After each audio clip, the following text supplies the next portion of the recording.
deadly riots over the government's plan to avoid defaulting on its loans. Is that the unemployment keeps rising, and it has to keep rising just because you have an excess supply of goods, which is this is all borrowed money that our and that debt is owed by banks in other countries. About $1 trillion Still knows in a bonds. lot. Including right here at home. In the form of a convenient personal loan. A filter cigarette that delivers the taste, and 45 malt liquor. Are you hot? Quite some time ago, by a psychologist, America is sponsoring I first learned it from my grandmother.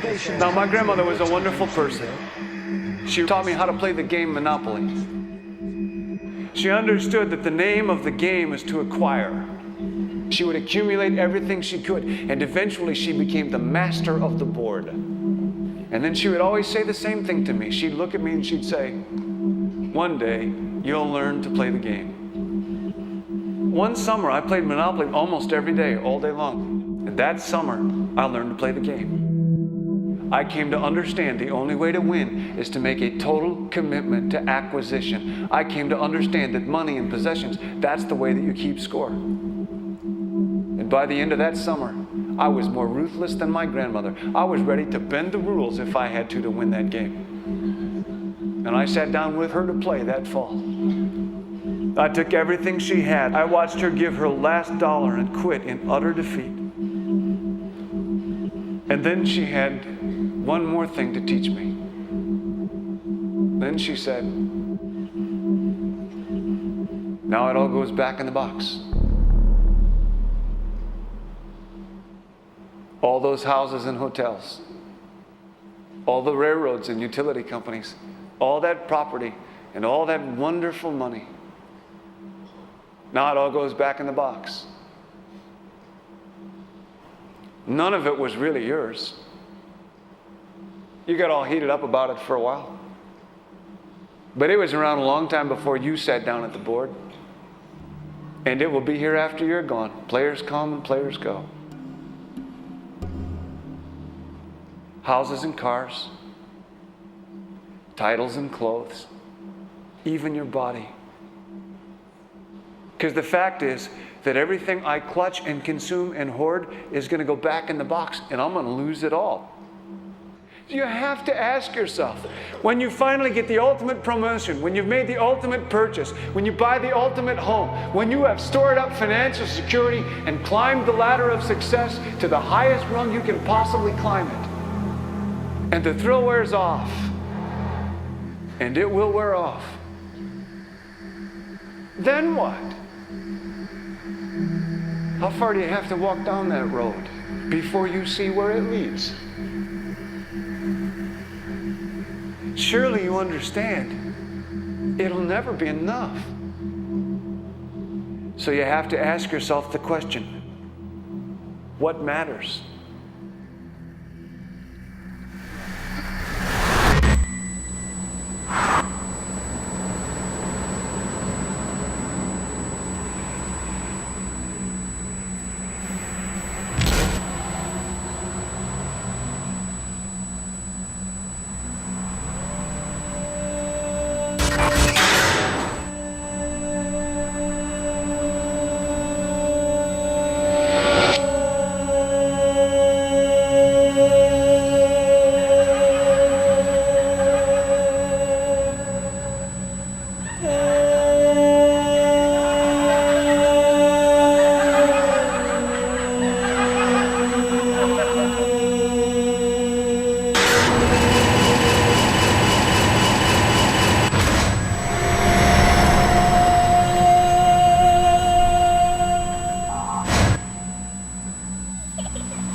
was a young man growing up in New York City, I refused to pledge allegiance to the flag. Of course, I was sent to the principal's office, and he asked me, "Why don't you want to pledge allegiance? Everybody does." I said, "Everybody once believed the earth was flat, but that doesn't make it so." I explained that America owed everything it has to other cultures and other nations, and that I would rather pledge allegiance to the earth and everyone on it. Needless to say, it wasn't long before I left school entirely, and I set up a lab in my bedroom. There I began to learn about science and nature. I realized then that the universe is governed by laws, and that the human being, along with society itself, was not exempt from these laws. Then came the crash of 1929, which began what we now call the Great Depression. I found it difficult to understand why millions were out of work, homeless, starving, while all the factories were sitting there. The resources were unchanged. It was then that I realized that the rules of the economic game were inherently invalid. Shortly after came World War II, where various nations took turns systematically destroying each other. I later calculated that all the destruction and wasted resources spent on that war could have easily provided for every human need on the planet. Since that time, I have watched humanity set the stage for its own extinction. I have watched as the precious finite resources are perpetually wasted and destroyed in the name of profit and free markets. I have watched the social values of society be reduced into a base artificiality of materialism and mindless consumption. And I have watched as the monetary powers control the political structure of supposedly free societies. I'm 94 years old now, and I'm afraid my disposition is the same as it was 75 years ago. This shit's got to go.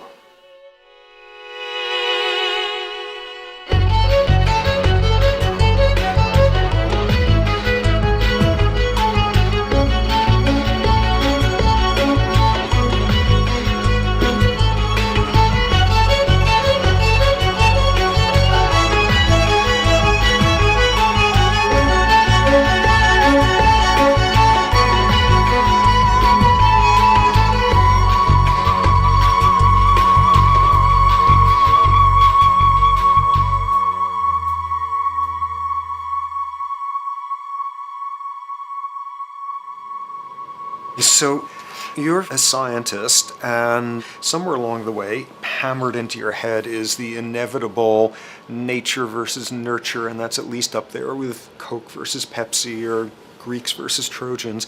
So nature versus nurture, this by now utterly oversimplifying view of where influences on how a cell deals with an energy crisis, up to what makes us who we are on the most individualistic levels of personality. And what you've got is this complete false dichotomy built around nature as deterministic. At the very bottom of all the causality of life is DNA and the code of codes and the Holy Grail, and everything is driven by it. And at the other end, a much more social science perspective, which is we are social organisms, and biology is for slime molds. Humans are free of biology, and obviously both views are nonsense. What you see instead is it is virtually impossible to understand how biology works outside the context of environment. One of the most crazy-making yet widespread and potentially dangerous notions is, oh, that behavior is genetic.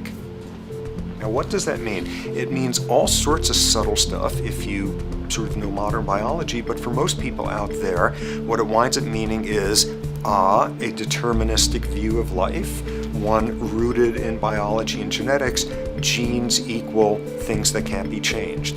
Genes equal things that are inevitable and that you might as well not waste resources trying to fix, might as well not put societal energies into trying to improve because it's inevitable, it's unchangeable. And that is sheer nonsense.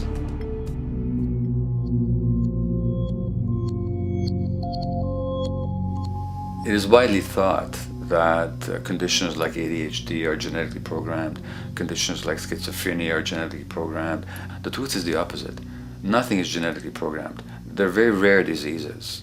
I mean, a small handful, extremely sparsely represented in the population that are truly genetically determined. Most complex conditions might have a predisposition that is a genetic component, but a predisposition is not the same as a predetermination. The whole search for the source of diseases in the genome was doomed to failure before anybody even thought of it, because most diseases are not genetically predetermined. Heart disease, cancer, strokes, rheumatoid conditions, autoimmune conditions in general, mental health conditions, addictions, these are none of them genetically determined. Breast cancer, for example, out of 100 women with breast cancer, only 7 will carry the breast cancer genes. 93 do not. And out of 100 women who do have the genes, not all of them will get cancer.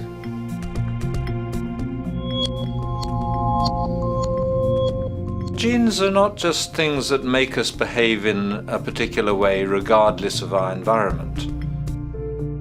Genes give us different ways of responding to our environment. In fact, it looks as if some of the early childhood influences of a kind of child rearing affects gene expression, actually turning on and off different genes to put you on a different developmental track, which may suit the kind of world you've got to deal with. So, for example, a study done in Montreal with suicide victims looked at autopsies of the brains of these people. And it turned out that if a suicide victim, these are usually young adults, had been abused as children, the abuse actually caused a genetic change in the brain that was absent in the brains of people who had not been abused. That's an epigenetic effect. Epi means on top of, so that the epigenetic influence is what happens environmentally to either activate or deactivate certain genes. In New Zealand, there's a study that was done in a town called Dunedin, in which a few thousand individuals were studied from birth up to into their 20s. What they found was that they could identify a genetic mutation, an abnormal gene, which did have some relation to the predisposition to commit violence, but only if the individual had also been subjected to severe child abuse. In other words, a child with this abnormal gene would be no more likely to be violent than anybody else, and in fact they actually had a lower rate of violence than people with normal genes, as long as they weren't abused as children. Great additional example of the ways in which genes are not be-all, end-all. Fancy technique where you can take a specific gene out of a mouse, that mouse and its descendants will not have that gene, you have knocked out that gene. So there's this one gene that codes for a protein that has something to do with learning and memory, and this fabulous demonstration, knock out that gene and you have a mouse that doesn't learn as well. Ooh, a genetic basis for intelligence. What was much less appreciated in that landmark study that got picked up by the media left and right is take those genetically impaired mice and raise them in a much more enriched, stimulating environment than your normal mice in a lab cage, and they completely overcame that deficit. So when one says in a contemporary sense that, oh, this behavior is genetic, to the extent that that's even a valid sort of phrase to use, what you're saying is there is a genetic contribution to how this organism responds to environment. Genes may influence the readiness with which an organism will deal with a certain environmental challenge. that's not the version most people have in their minds, and not to be too soapboxing, but run with the old sort of version of it's genetic and it's not that far from a history of eugenics and things of that sort. It's a widespread misconception, and it's a potentially fairly dangerous one. One reason that the sort of biological explanation for violence, one reason that hypothesis is potentially dangerous, it's not just misleading, it can really do harm, is because if you believe that, you could very easily say, well, there's nothing we can do to change the predisposition people have to becoming violent. All we can do if somebody becomes violent is punish them, lock them up or execute them. But we don't need to worry about changing the social environment or the social preconditions that may lead people to become violent, because that's irrelevant. The genetic argument allows us the luxury of ignoring past and present historical and social factors. And in the words of Louis Menand, he wrote in the New Yorker, very astutely, he said, "It's all in the genes, an explanation for the way things are that does not threaten the way things are. Why should someone feel unhappy or engage in antisocial behavior when that person is living in the freest and most prosperous nation on earth? It can't be the system. There must be a flaw in the wiring somewhere," which is a good way of putting it. So the genetic argument is simply a cop-out, which allows us to ignore the social and economic and political factors that in fact underlie many troublesome behaviors.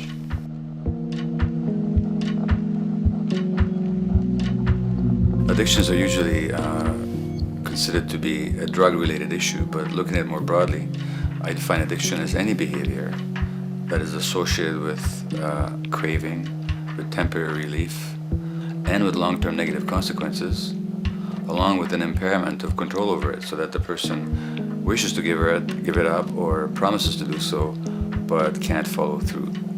And when you understand that, then you can see that there are many more addictions than simply those related to drugs. So there's workaholism, there's the addiction to shopping, to the internet, to video games. There's the addiction to power. People have power, but they want more and more and more. Nothing is ever enough for them. Acquisition, corporations that must own more and more. The addiction to oil, or at least to the wealth and to the products made accessible to us by oil. Look at the negative consequences on the environment. We're destroying the very earth that we inhabit for the sake of that addiction. Now, these addictions are far more devastating in their social consequences than the cocaine or heroin habits of my downtown East Side patients. Yet they're rewarded and considered to be respectable. The tobacco company executive that shows a higher profit will get a much bigger reward. He doesn't face any negative consequences legally or otherwise. In fact, he's a respected member of the board of several other corporations. But tobacco smoke-related diseases kill 5.5 million people around the world every year. In the United States, they kill 400,000 people a year. And these people are addicted to what? To profit. To such a degree are they addicted that they're actually in denial about the impact of their activities, which is typical for addicts, is denial. And that's a respectable one. It's respectable to be addicted to profit no matter what the cost. So what is acceptable and what is respectable is a highly arbitrary phenomenon in our society. And it seems like the greater the harm, the more respectable the addiction.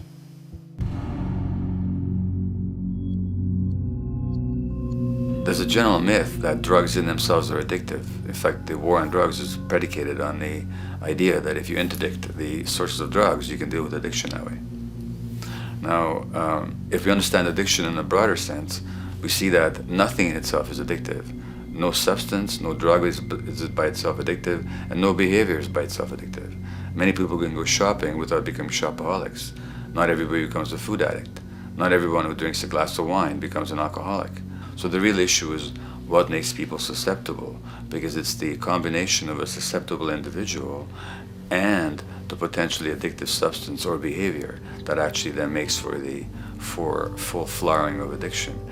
In short, it's not the the drug that's addictive. It's the question of the susceptibility of the individual to being addicted to a particular substance or behavior. If we wish to understand what then makes some people susceptible, we actually have to look at their life experience. The old idea, although it's old, but it's still broadly held, that addictions are due to some genetic cause is simply scientifically untenable. What the case is actually is that certain life experiences make people susceptible.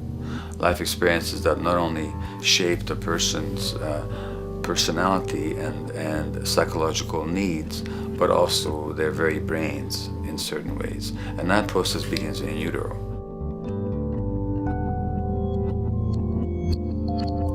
It's been shown, for example, that if you stress mothers during pregnancy, their children are more likely to have traits that predispose them to addictions. And that's because development is shaped by the psychological and social environment. So the biology of human beings is very much affected by and programmed by their life experiences beginning in utero. Environment does not begin at birth. Environment begins as soon as you have an environment. As soon as you are a fetus, you are subject to whatever information is coming through mom's circulations, hormones, levels of nutrients. Great landmark example of this, something called the Dutch hunger winter. 1944, Nazis occupying Holland. For a bunch of reasons, they decide to take all the food and divert it to Germany. For 3 months, everybody there is starving. Tens of thousands of people starve to death. What the Dutch hunger winter effect is, if you were a second or third trimester fetus during the starvation, your body learned something very unique during that time. As it turns out, second, third trimester, something that your body is going about trying to learn about the environment is, well, how menacing of a place is it out there? How plentiful? How much nutrients am I getting by way of mom's circulation? Be a fetus who is starving during that time, and your body programs forever after to be really, really, really stingy with your sugar and fat, and what you do is you store every bit of it. Be a Dutch hunger winter fetus, and half a century later, everything else being equal, you are more likely to have high blood pressure, obesity, or metabolic syndrome. That is environment coming in a very unexpected place. You can stress animals in a laboratory when they're pregnant, and their offspring will be more likely to use cocaine and alcohol as adults.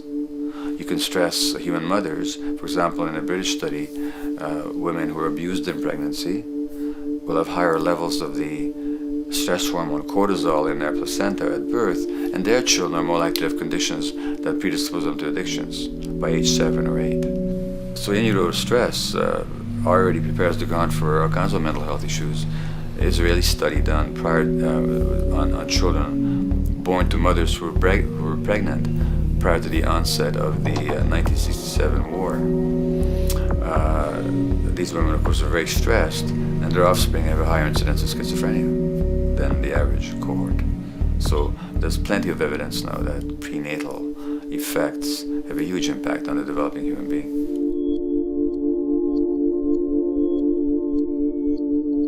The point about human development, and specifically human brain development, is that it occurs mostly under the impact of the environment and mostly after birth. Now, if you compare us to a horse, which can run on the first day of life, we see that we are very undeveloped. We can't muster that much neurological coordination, balance, muscle strength, visual acuity until a year and a half, 2 years. And that's because the brain development that in the horse happens in the safety of the womb, in a human being has to happen after birth. And that has to do with simple evolutionary logic. As the head gets larger, which is what makes us into human beings, the burgeoning of the forebrain is what creates the human species, actually. At the same time, we walk on 2 legs, so our pelvis narrows to accommodate that. So now we have a narrower pelvis, a larger head. Bingo, we have to be born prematurely. And that means that the brain development that in other animals occurs in utero, in us, occurs after birth. And much of that under the impact of the environment. And the concept of neural Darwinism simply means that the circuits that get the appropriate input from the environment will develop optimally, and the ones that don't will either not develop optimally or perhaps not at all. If you take a child with perfectly good eyes at birth, and you put him in a dark room for 5 years, he'll be blind thereafter for the rest of his life, because the circuits of vision require light waves for their development. And without that, even the rudimentary circuits present and active at birth will atrophy and die, and new ones will not develop. There's a significant way in which early experiences shape adult behavior, and even and especially early experiences for which there's no recall memory. It turns out that there are two kinds of memory. There is explicit memory, which is recall. This is when you can call back facts, details, episodes, circumstances. But the structure in the brain, which is called the hippocampus, which encodes recall memory, it doesn't even begin to develop fully until a year and a half, and it's not fully developed till much later, which is why hardly anybody has any recall memory prior to 18 months. But there's another kind of memory, which is called implicit memory, which is in fact an emotional memory, where the emotional impact and the interpretation that the child makes of those emotional experiences is ingrained in the brain in the form of nerve circuits ready to fire without specific recall. So to give you a clear example, people who are adopted have a lifelong sense of rejection very often. They can't recall the adoption, they can't recall the separation from birth mother, because there's nothing there to recall with. But the emotional memory of separation and rejection is deeply embedded in their brains. Hence, they're much more likely to experience a sense of rejection and a great emotional upset when they perceive themselves as being rejected than other people. That's not unique to people who are adopted, but it's particularly strong in them because of this function of implicit memory. People who are addicted, given that they, according to all the research literature, certainly in my experience, the hardcore addicts virtually were all significantly abused as children or suffered severe emotional loss. Their emotional or implicit memories are those of a world that's not safe and not helpful, caregivers who are not to be trusted, and relationships that are not safe enough to open up to vulnerably. And hence their responses tend to be to keep themselves separate from really intimate relationships, not to trust caregivers, doctors, and other people who are trying to help them, and generally see the world as an unsafe place. And that's strictly a function of implicit memory, which sometimes has to do with incidents they don't even recall.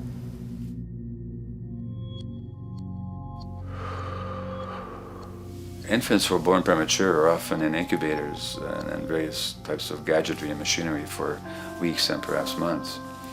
It's now known that if these children are touched and stroked on the back for just 10 minutes a day, that promotes their brain development. So human touch is essential for development. And in fact, infants who are never picked up will actually die. That's how much of a fundamental need being held is to human beings. In our society, there's an unfortunate tendency to tell parents not to pick up their kids, not to hold them, not to pick up babies who are crying for fear of spoiling them, or to encourage them to sleep through the night. You don't pick them up, which is just the opposite of what the child needs.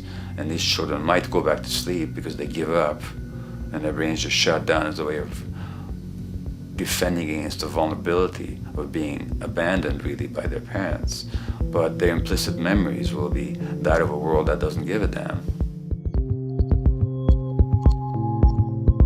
A lot of these differences are structured very early in life. In a way, if you like, the parental experience of adversity, how tough life is or how easy it is passed on to children, whether through maternal depression or parents being bad-tempered with their kids because they've had a hard day or just being too tired at the end of the day. And these have very powerful effects, programming children's development, which we know a lot about now. But that's early sensitivity isn't just an evolutionary mistake. It exists again in many different species. Even seedlings, there's an early adaptive process to the kind of environment they're growing up in. But for humans, the adaptation is to the quality of social relations. And so early life, how nurturing or how much conflict, how much attention you get, is a taster of the kind of world you may be growing up in. Are you growing up in a world where you have to fight for what you can get, watch your back, fend for yourself, learn not to trust others? Or are you growing up in a society where you depend on reciprocity, mutuality, cooperation, where empathy is important, where your security depends on good relations with other people? And that needs a very different emotional and cognitive development. And that's what the early sensitivity is about. And parenting is almost, quite unconsciously, a system for passing on that experience to children of the kind of world they're in. The great British child psychiatrist D.W. Winnicott said that fundamentally two things can go wrong in childhood. One is when things happen that shouldn't happen, and then things that should happen but don't. And the first category is the traumatic and abusive and abandonment experiences of my downtown East Side patients and of many addicts. That's what shouldn't happen but did. But then there is the non-stressed, attuned, non-distracted attention of the parent that every child needs, that very often children don't get. They're not abused, they're not neglected, and they're not traumatized. But what should happen, the presence of the emotionally available, nurturing parent, just is not available to them because of the stresses in our society and the parenting environment.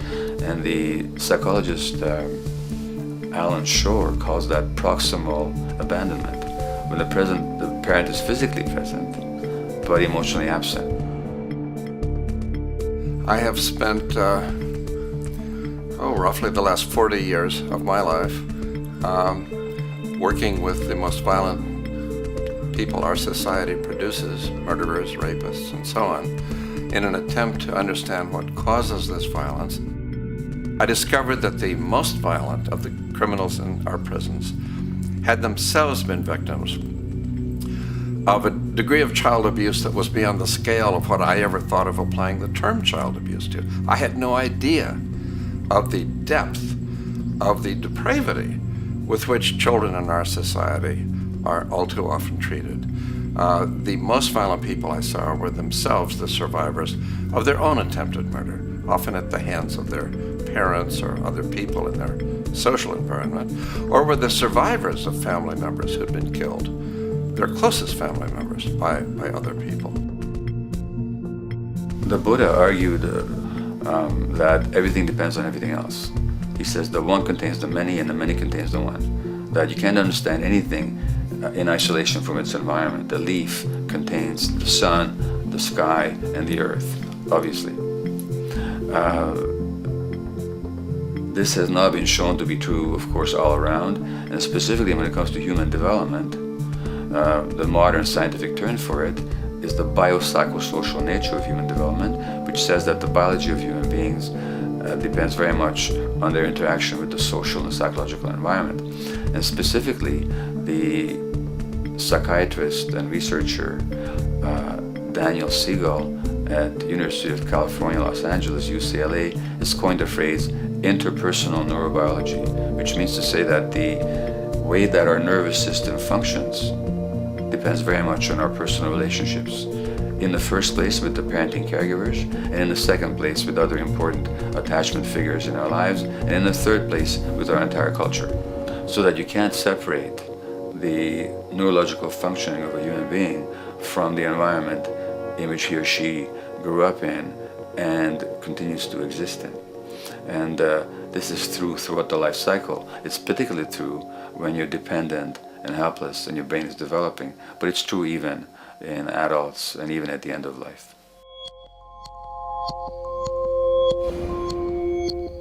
Human beings have lived in almost every kind of society, from the most egalitarian, hunting and gathering societies seem to have been very egalitarian, for instance, based on food sharing, gift exchange.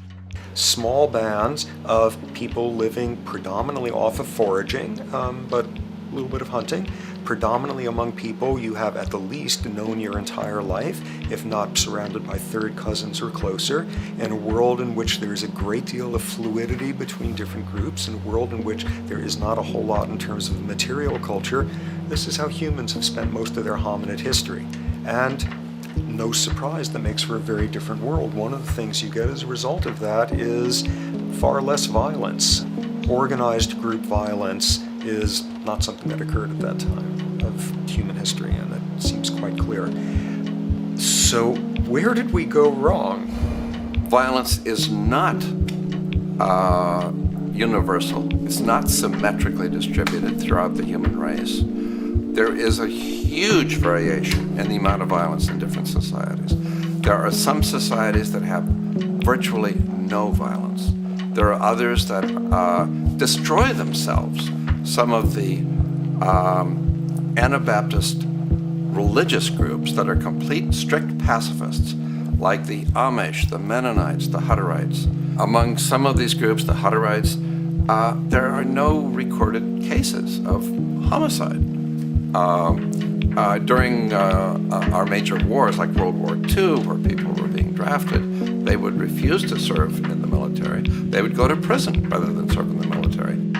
In the kibbutzim in Israel, the level of violence is so low that the criminal courts there will often send violent offenders, people who've committed crimes, to live on the kibbutzim in order to learn how to live a nonviolent life, because that's the way people live there.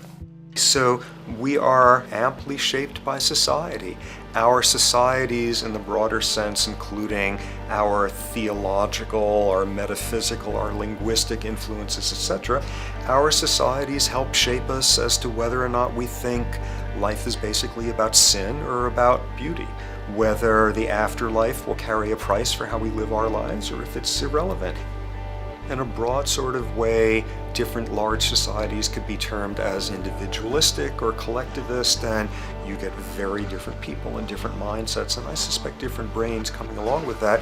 We in America are in one of the most individualistic of societies, and capitalism being a system that allows you to go higher and higher up a potential pyramid, and the deal is it comes with fewer and fewer safety nets.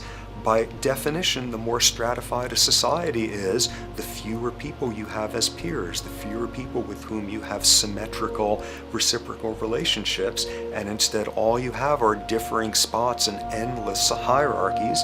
And a world in which you have few reciprocal partners is a world with a lot less altruism.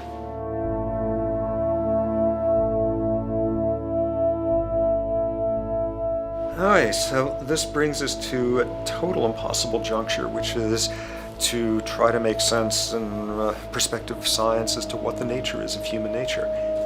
You know, on a certain level, the nature of our nature is not to be particularly constrained by our nature. We come up with more social variability than any species out there, more systems of belief, of styles of family structures, of ways of raising children. The capacity for variety that we have is extraordinary. In a society which is predicated on competition and really very often the ruthless exploitation of one human being by another, the profiteering of other people's problems, and very often the creation of problems for the purpose of profiteering, the ruling ideology will very often justify that behavior by appeals to some fundamental and unalterable human nature. So the myth in our society is that people are competitive by nature, and that they're individualistic, and that they're selfish.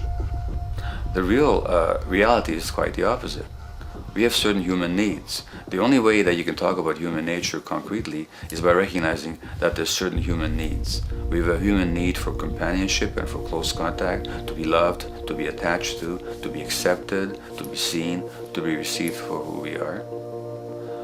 If those needs are met, we develop into people who are compassionate and cooperative and who have empathy for other people. So the opposite that we often see in our society is in fact the distortion of human nature, precisely because so few people have their needs met. So yes, you can talk about a human nature, but only in the sense of basic human needs that are instinctively evoked, or I should say certain human needs that lead to certain traits if they are met, and a different set of traits if they're denied. So, when we recognize the fact that the human organism, which has a great deal of adaptive flexibility, allowing us to survive in many different conditions, is also rigidly programmed for certain environmental requirements or human needs, a social imperative begins to emerge. Just as our bodies require physical nutrients, the human brain demands positive forms of environmental stimulus at all stages of development, while also needing to be protected from other negative forms of stimulus. And if things that should happen do not, or if things that shouldn't happen do, it is now apparent that the door can be opened for not only a cascade of mental and physical diseases, but many detrimental human behaviors as well. So as we turn our perspective now outward and take account for the state of affairs today, we must ask the question, is the condition we have created in the modern world actually supporting our health? Is the bedrock of our socioeconomic system acting as a positive force for human and social development and progress? Or is the foundational gravitation of our society actually going against the core evolutionary requirements needed to create and maintain our personal and social well-being?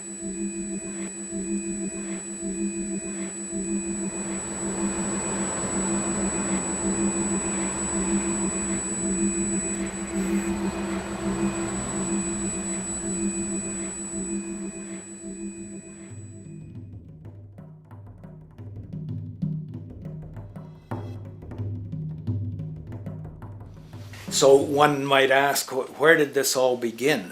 What we have today, really a world in a state of cumulative collapse. You get it started with John Locke. And John Locke introduces property, and he has three provisos for just private right and property. And the three provisos are that there must be enough left over for others, and that you must not let it spoil, and that you, most of all, must mix your labor with it. It seems justified. You mix your labor with the world, then you're entitled to the product, and as long as there's enough left over for others, and as long as it doesn't spoil, you don't allow anything to go to waste, that's okay. Well, he spends a long time of his famous Treatise of Government, and it's since been the canonical text for economic and political and legal understanding. Is still a classic text of study. Well, what he did is, after he gives the provisos, and you're almost thinking at the time whether you're for private property or not, he's given a very good and plausible and powerful defense of private property here. Well, he drops them. He drops them like that, right in one sentence. He says, well, once the introduction of money came in by men's tacit consent, then it became, and he doesn't say all the provisos are canceled, erased, but that's what happens. So now we have not product and your property earned by your own labor. Oh no, money buys labor now. There's no longer a consideration of whether there's enough left over for others.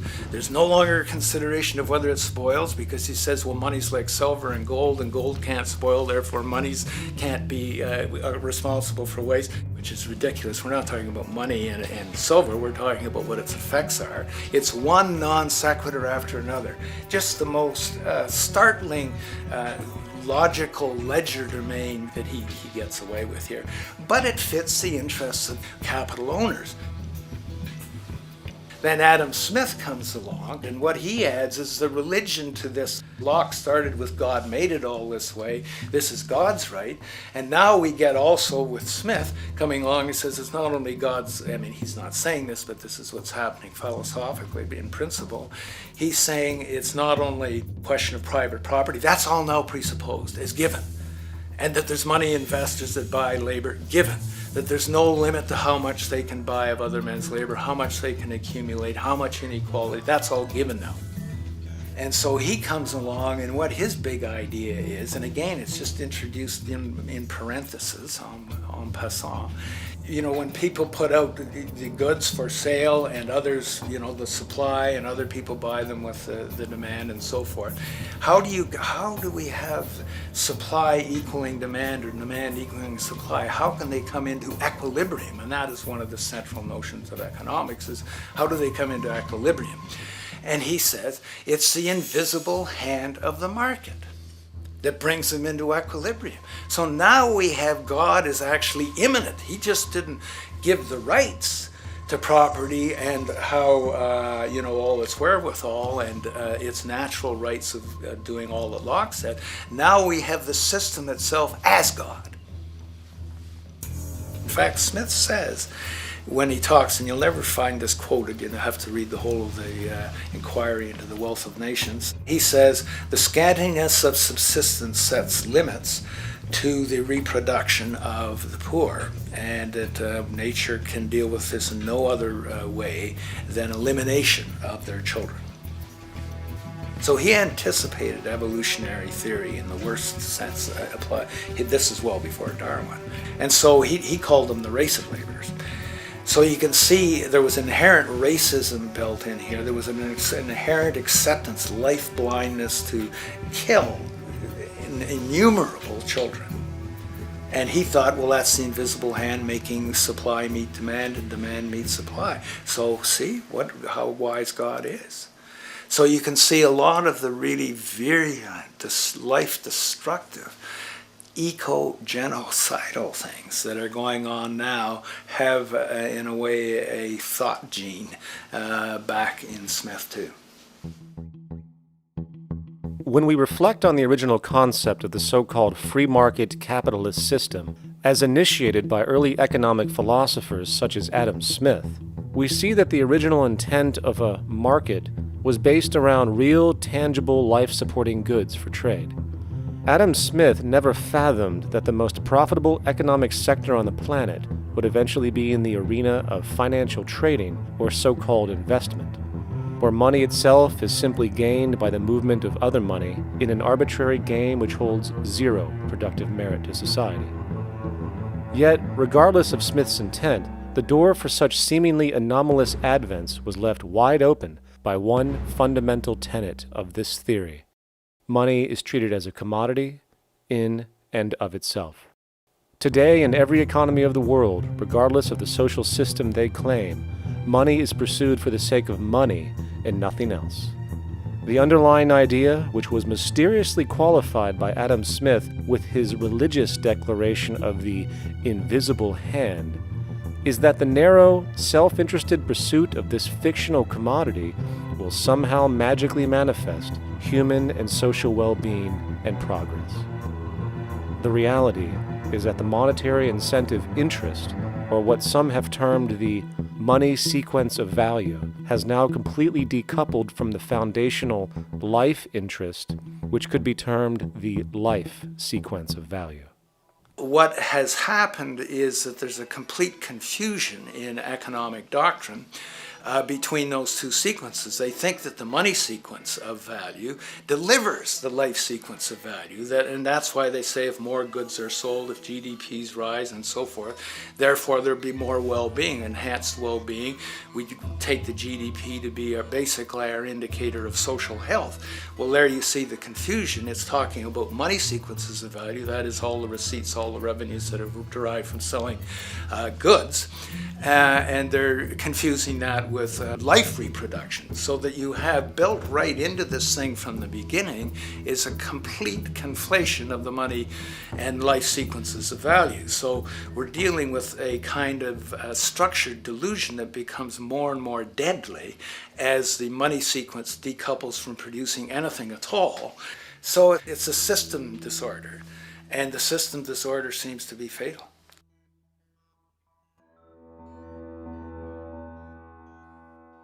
In society today, you seldom hear anyone speak of the progress of their country or society in terms of their physical well-being, state of happiness, trust, or social stability. Rather, the measures are presented to us through economic abstractions. We have the gross domestic product, the consumer price index, the value of the stock market, rates of inflation, and so on. But does this tell us anything of real value as to the quality of people's lives? No, all these measures have to do with the money sequence itself and nothing more. For example, the gross domestic product of a country is a measure of the value of goods and services sold. This measure is claimed to correlate to the standard of living of a country's people. In the United States, healthcare accounted for over 17% of GDP in 2009, amounting to over $2.5 trillion spent, hence creating a positive effect on this economic measure. And based on this logic, it would be even better for the U.S. economy if healthcare services increased more so, perhaps to $3 trillion or $5 trillion, since that would create more growth, more jobs, and hence boasted by economists as a rise in their country's standard of living. But wait a minute, what do healthcare services actually represent? Well, sick and dying people. That's right, the more unhealthy people there are in America, the better the economy. Now, that is not an exaggeration or a cynical perspective. In fact, if we step back far enough, you will realize that the GDP not only doesn't reflect real public or social health on any tangible level, it is, in fact, mostly a measure of industrial inefficiency and social degradation. And the more you see it rise, the worse things are becoming with respect to personal, social, and environmental integrity. You have to create problems to create profit. There is no profit under the current paradigm in saving lives, putting balance on this planet, having justice and peace or anything else. There's just no profit there. There's an old saying, pass a law, create a business. Whether you're creating a business for a lawyer or whatever.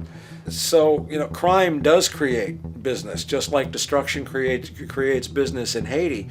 We have now roughly 2 million people incarcerated in this country, and of those, many of them are in prisons run by private corporations, Corrections Corporation of America, Wackenhut, who trade their stock on Wall Street based upon how many people are in jail. Now that's sickness, but that is a reflection of what this economic paradigm calls for. So what exactly does this economic paradigm call for? What is it that keeps our economic system going?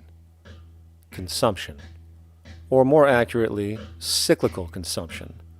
When we break down the foundation of classic market economics, we are left with a pattern of monetary exchange that simply cannot be allowed to stop or even substantially slowed, if the society as we know it is to remain operational. There are three main actors on the economic stage: the employee, the employer, and the consumer. The employee sells labor to the employer for income. The employer sells its production services and hence goods to the consumer for income. And the consumer, of course, is simply another role of the employer and employee, spending back into the system to enable the cyclical consumption to continue. In other words, the global market system is based on the assumption that there will always be enough product demand in society to move enough money around at a rate which can keep the consumption process going. And the faster the rate of consumption, the more so-called economic growth is assumed, and so the machine goes. But hold on, I thought an economy was meant to, economize? Doesn't the very term have to do with preservation and efficiency and a reduction of waste? So how does our system, which demands consumption and the more the better, efficiently preserve or economize at all? Well, it doesn't. The intent of the market system is, in fact, the exact opposite of what a real economy is supposed to do, which is efficiently and conservatively orient the materials for production and distribution of life-supporting goods. We live on a finite planet with finite resources, where, for example, the oil we utilize took millions of years to develop, where the minerals we use took billions of years to develop. So, having a system that deliberately promotes the acceleration of consumption for the sake of so-called economic growth is pure ecocidal insanity. Absence of waste, that's what efficiency is. Absence of waste. This system is more wasteful than all the other existing systems in the history of the planet. Every level of life organization and life system is in a state of crisis and challenge and decay or collapse. No peer-reviewed journal in the last 30 years will tell you anything different. That is that every life system is in decline, as well as social programs, as well as our water access. Try to name any means of life that isn't threatened and in danger. You can't. There really isn't one, and that's very, very despairing. But we haven't even figured out the causal mechanism. We don't want to face the causal mechanism. We just want to go on, that's what insanity is, where you keep doing the same thing over and over again, though it clearly doesn't work. So you're really dealing with not an economic system, but I would go so far as to say an anti-economic system. There's an old saying that the competitive market model seeks to create the best possible goods at the lowest possible prices. This statement is essentially the incentive concept, which justifies market competition based on the assumption that the result is the production of higher quality goods. If I was going to build myself a table from scratch, I would naturally build it out of the best, most durable materials possible, right? With the intent for it to last as long as possible. Why would I want to make something poor, knowing I would have to eventually do it again and expend more materials and more energy? Well, as rational as that may seem in the physical world, when it comes to the market world, it is not only explicitly irrational, it is not even an option. It is technically impossible to produce the best of anything if a company is to maintain a competitive edge and hence remain affordable to the consumer. Literally everything created and set for sale in the global economy is immediately inferior the moment it is produced, for it is a mathematical impossibility to make the most scientifically advanced, efficient, and strategically sustainable products. This is due to the fact that the market system requires that cost efficiency, or the need to reduce expenses, exist at every stage of production, from the cost of labor to the cost of materials and packaging, and so on. This competitive strategy, of course, is to make sure the public buys their goods rather than from a competing producer, which is doing the exact same thing to also make their goods both competitive and affordable. This immutably wasteful consequence of the system could be termed intrinsic obsolescence. However, this is only one part of a larger problem. A fundamental governing principle of market economics, one that you will not find in any textbook, by the way, is the following. Nothing produced can be allowed to maintain a lifespan longer than what can be endured in order to continue cyclical consumption. In other words, it is critical that stuff break down, fail, and expire within a certain amount of time. This is termed planned obsolescence. Planned obsolescence is the backbone of the underlying market strategy of every goods-producing corporation in existence.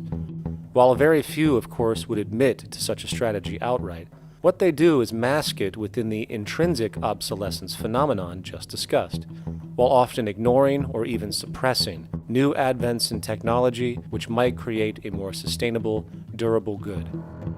So, if it wasn't wasteful enough that the system inherently cannot allow the most durable and efficient goods to be produced, planned obsolescence deliberately recognizes that the longer any good is in operation, the worse it is for sustaining cyclical consumption and hence the market system itself. In other words, product sustainability is actually inverse to economic growth, and hence there is a direct, reinforced incentive to make sure lifespans are short of any given good produced. And in fact, the system cannot operate any other way.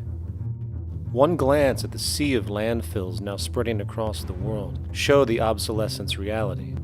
There are now billions of cheaply made cell phones, computers, and other technology, each full of precious, difficult-to-mine materials such as gold, coltan, copper, now rotting in vast piles, usually due to the mere malfunction or obsolescence of small parts, which, in a conservative society, could likely be fixed or updated, and the life of the good extended. Unfortunately, as efficient as that may seem in our physical reality, living on a finite planet with finite resources, it is explicitly inefficient with respect to the market. To put it into a phrase, efficiency, sustainability, and preservation are the enemies of our economic system. Likewise, just as physical goods need to be constantly produced and reproduced regardless of their environmental impact, the service industry operates with an equal rationale. The fact is, there is no monetary benefit to resolving any problems which are currently being serviced, At the end of the day, the last thing the medical establishment really wants is the curing of diseases such as cancer, which would eliminate countless jobs and trillions in revenue. And since we're on the subject, crime and terrorism in this system are good. Well, at least economically, for it is employing police, generating high-value commodities for security, not to mention the value of prisons that are privately owned for profit. And how about war? The war industry in America is a huge driver of GDP, one of the most profitable industries, producing weapons of death and destruction. The favorite game of this industry is to blow things up and then go and rebuild them for profit. We saw this with the windfall billion-dollar contracts made from the Iraq War. The bottom line is that socially negative attributes of society have become positively rewarded ventures for industry, and any interest in problem resolution or environmental sustainability and conservation is intrinsically counter to economic sustainability. And this is why, every time you see the GDP rise in any country, you are witnessing an increase in necessity, whether real or contrived. And by definition, a necessity is rooted in inefficiency. Hence, increased necessity means increased inefficiency. The American dream is based on rampant consumerism. It is based upon the fact that mainstream media, and especially commercial advertising, all corporations who need this infinite growth have convinced us or brainwashed most people in America, and hence the world, that we have to have X number of material possessions and the possibility of gaining infinitely more material possessions in order to be happy. That's just not true. So why do people continue to buy in this way, which is ultimately eco-genocidal in its systemic effects cumulatively? And it just is classical operant conditioning. You simply put inputs of conditioning into the organism, and you have outputs of desired behaviors or goals or objectives. And it has all the resources of technology. And they boast about how they get into the minds of infants. What they hear is already making them conditioned to the brand. Then you see, well, that's how people have been such fools. In a way, they've been taught to be fools. It's a value system disorder. You know, if there is any testament to the plasticity of the human mind, if there is any proof to how malleable human thought is and how easily conditioned and guided people can become based on the nature of their environmental stimulus and what it reinforces, the world of commercial advertising is the proof. You have to stand in awe at the level of brainwashing where these programmed robots known as consumers wander the landscape only to walk into a store and spend, say, $4,000 on a handbag that likely costs $10 to make in a sweatshop overseas, only for the brand status it supposedly represents in the culture. Or perhaps the ancient communal traditions which increase trust and cohesiveness in society, which have now been hijacked by acquisitive, materialistic values, where now annually we exchange useless crap a few times a year. And we might wonder why so many today have a compulsion to shopping and acquisition, when it is clear that they have been conditioned from childhood to expect material goods as a sign of their status with friends and family. The fact is, the foundation of any society are the values that support its operation, and our society, as it exists, can only operate if our values support the conspicuous consumption it requires to continue the market system. 75 years ago, consumption in America and much of the First World was half of what we see today per person. Today's new consumer culture has been manufactured and imposed due to the very real need for higher and higher levels of consumption. And this is why most corporations now spend more money on advertising than the actual process of product creation itself. They work diligently to create a false need for you to fill, and it happens to work. You know, economists are in fact not economists at all. They're propagandists of money value. And you'll find that all their models basically get down to token exchanges that are to the profit of one side or both sides or whatever, but they're completely disconnected from the actually existing world of reproduction. In Ohio, an old man failed to pay his electric bill. You may be familiar with the case. And the electric company turned off the electricity and he died. The reason they turned it off was because it wouldn't have been profitable for them to keep it on because he didn't pay his bill. Do you believe that was right? The responsibility really lies not on the electric company for turning it off, but on those of this man's neighbors and friends and associates who are not charitable enough to enable him as an individual to meet the electric bill. Did I hear that right? Did he just say the death of a man caused by not having money was the responsibility of other people, or in effect, charity? Well then, I guess we're going to need a whole lot of infomercials, little miserable coin slot donations for bodega counters, and a bunch of pickle jars for the billion people now starving to death on this planet because of the very system Milton Friedman promotes. Whether you are dealing with the philosophies of Milton Friedman, F.A. Hayek, John Maynard Keynes, Ludwig von Mises, or any other major market economist, the basis of rationale rarely leaves the money sequence. It is like a religion. Consumption analysis, stabilization policies, deficit spending, aggregate demand. It exists as a never-ending, self-referring, self-rationalizing circle of discourse where universal human need, natural resources, or any form of physical life-supporting efficiency is ruled out by default and replaced by the singular notion that humans seeking advantage over each other for money alone, motivated by their own narrow self-interest, will magically create a sustainable, healthy, balanced society. There is no life coordinate in this whole theory, this whole doctrine. What are they doing? What are they doing? What they're doing is tracking money sequences. That's all it is tracking money sequences, presupposing everything that matters. One, that there's no life coordinates. Wow, no life coordinates. Two, that all the agents are self-maximizing preference seekers. That is, they think of nothing other than themselves and what they can get most for themselves. That's the notion, that's the ruling notion of rationality. Self-maximizing choice. And the only thing that they're interested in self-maximizing is money or commodities. Well, where does social relations come in? It doesn't, except in the exchange to self-maximize. Where do our natural resources come in? They don't, except to exploit. Where does the family come in as being able to survive? It doesn't. They have to have money in order to purchase any good. Well, shouldn't an economy deal somewhere with human need? Isn't that what the fundamental issue is, to satisfy human needs? Oh, need isn't even in your lexicon. You dissolve it into wants. And what is a want? That means money demand that wants to buy. Well, if it's money demand that wants to buy, it's got nothing to do with need, because it may be the person has no money demand and desperately needs, say, water supply.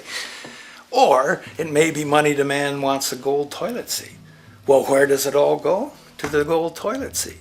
And you call this economics? Like, it's really, when one thinks of it, it's got to be the most bizarre delusion in the history of human thought. Now, so far we have focused on the market system, but this system is actually only one half of the global economic paradigm. The other half is the monetary system.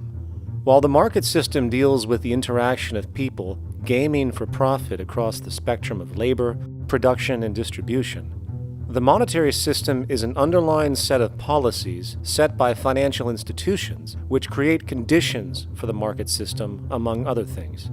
It includes terms we often hear, such as interest rates, loans, debt, the money supply, inflation, etc.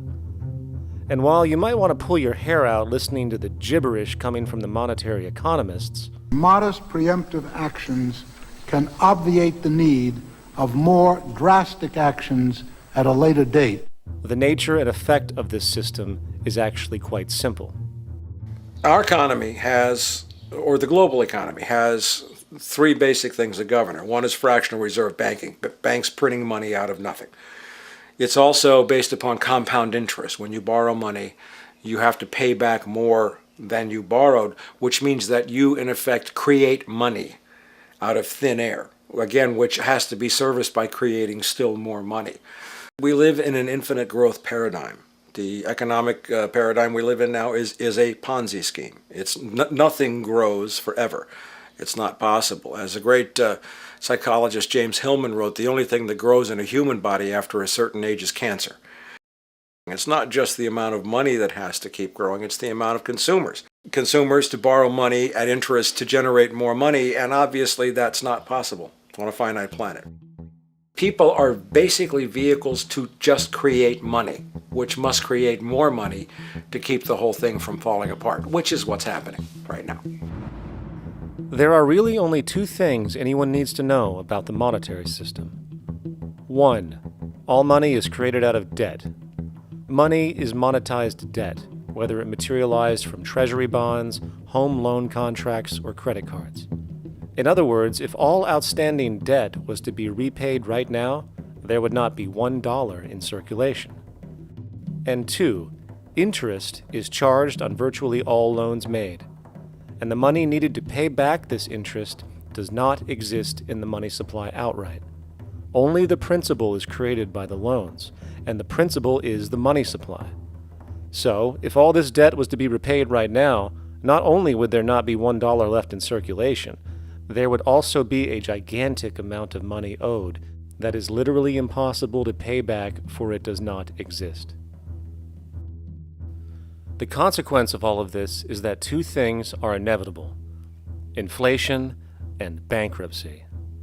As far as inflation, this can be seen as an historical trend in virtually every country today, and easily tied to its cause, which is the perpetual increase of the money supply, which is required to cover the interest charges and keep the system going.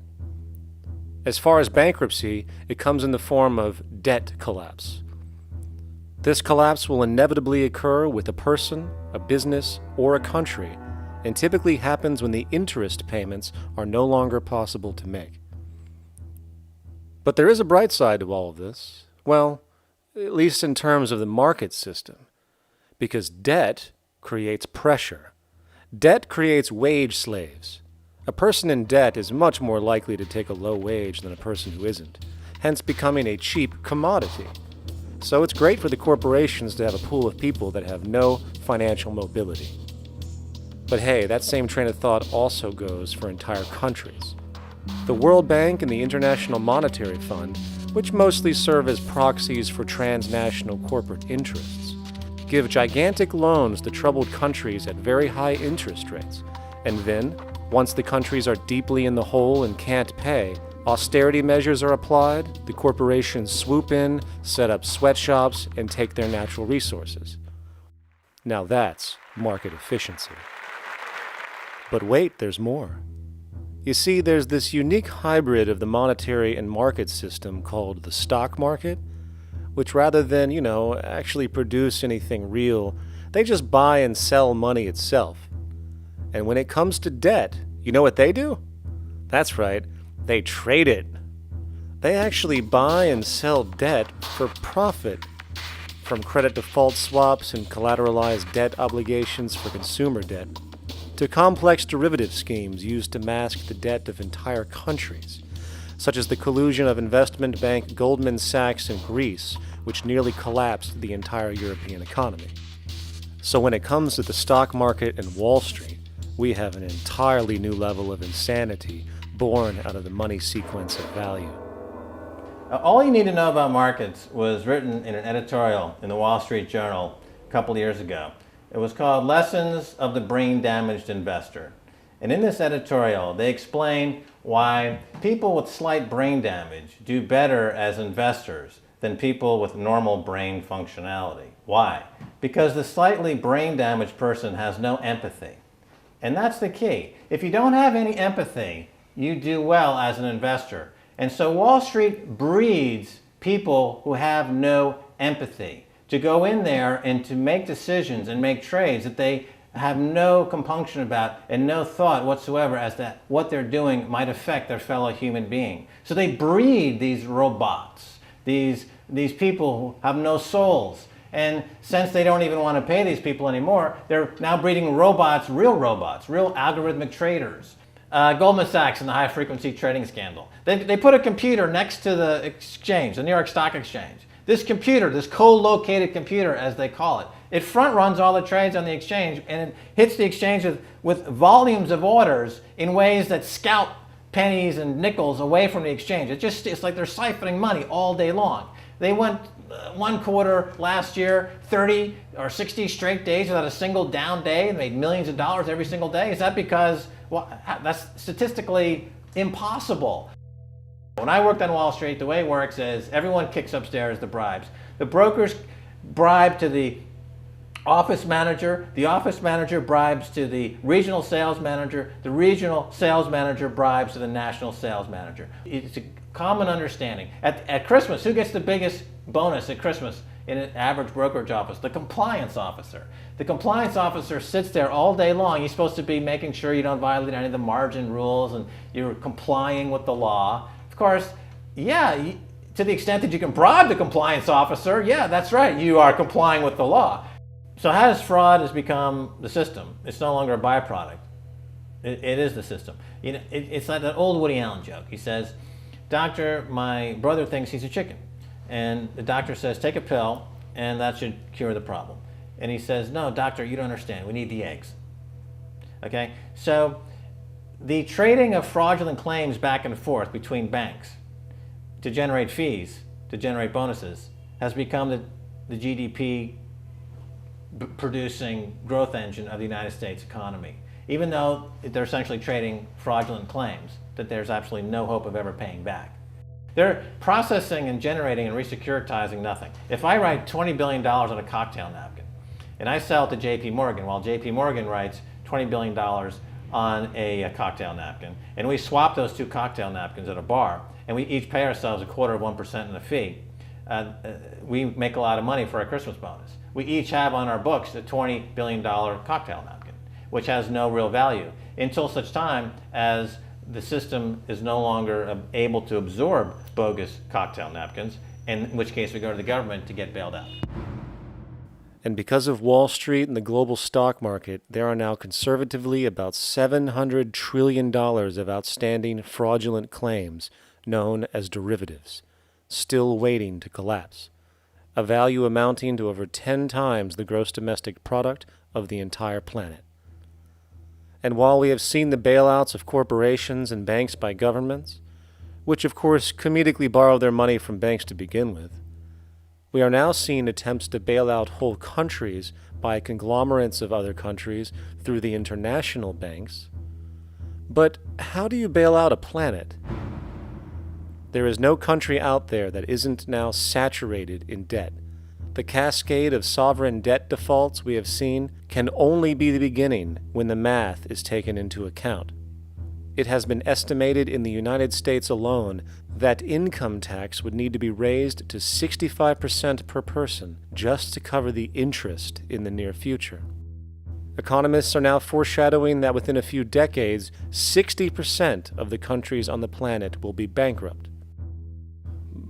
But hold on, let me get this straight. The world is going bankrupt, whatever the hell that means, because of this idea called debt, which doesn't even exist in the physical reality. It's only part of a game that we've invented. And yet the well-being of billions of people is now being compromised. Extreme layoffs, tent cities, accelerating poverty, austerity measures imposed, schools shutting down, child hunger, and other levels of familial deprivation, all because of this elaborate fiction. What are we, fucking stupid? Hey, Mars, my man. Help a brother out, huh? Grow up, kid.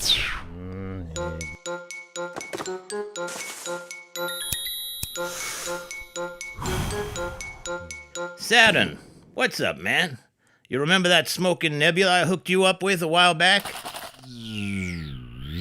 Listen, Earth, we're getting really tired of you. You've been given everything, and yet you waste it all. You got plenty of resources, and you know it. Why don't you grow up and learn some responsibility, for Christ's sake? You're making your mother miserable.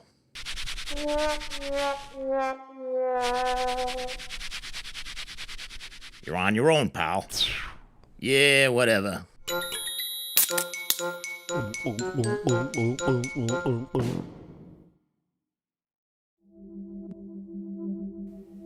Now, all of this considered, from the waste machine known as the market system to the debt machine known as the monetary system, hence creating the monetary market paradigm which defines the global economy today, there is one consequence that runs through the entire machine: inequality. Whether it is the market system which creates a natural gravitation towards monopoly and power consolidation, while also generating pockets of wealthy industries that tower over others regardless of utility, such as the fact that top hedge fund managers on Wall Street now take home over $300 million a year for contributing literally nothing, while a scientist looking for a cure for a disease trying to help humanity might make $60,000 a year if they're lucky. Or whether it is the monetary system, which has class division built right into its structure. For example, if I have $1 million to spare and I put it into a CD at 4% interest, I will make $40,000 a year. No social contribution, no nothing. However, if I'm a lower class person and have to take loans to buy my car or home, I am paying in interest, which, in abstraction, is going to pay that millionaire with the 4% CD. This stealing from the poor to pay the rich is a foundational, built-in aspect of the monetary system, and it could be labeled structural classism. Of course, historically, social stratification has always been deemed unfair, but obviously accepted overall as now 1% of the population owns 40% of the planet's wealth. But, material fairness aside, there is something else going on underneath the surface of inequality, causing an incredible deterioration in public health as a whole. Well, I think people are often puzzled by the contrast between the material success of our societies, unprecedented levels of wealth, and the many social failings. I mean, you know, if you look at the rates of drug abuse or violence or self-harm amongst kids or mental illness, there's clearly something going deeply wrong with our societies. What the data that I've been describing does is simply shows that intuition that people have had for hundreds of years, that inequality is divisive and socially corrosive, that intuition is truer than I think we ever imagined.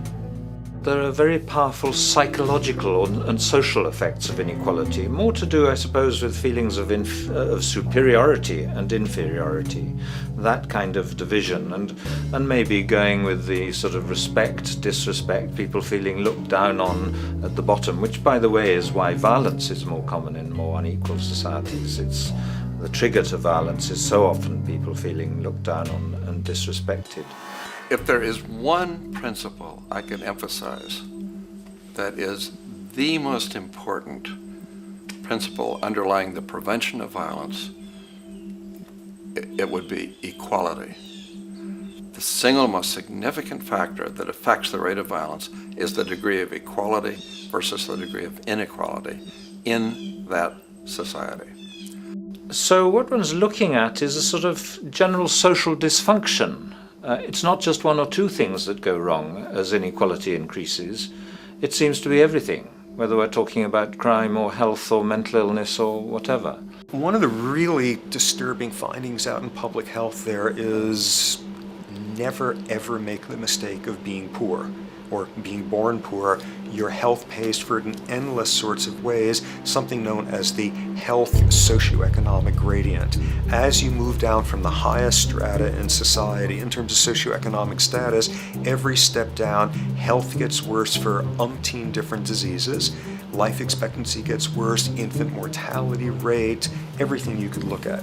So a huge issue has been, why is it that this gradient exists?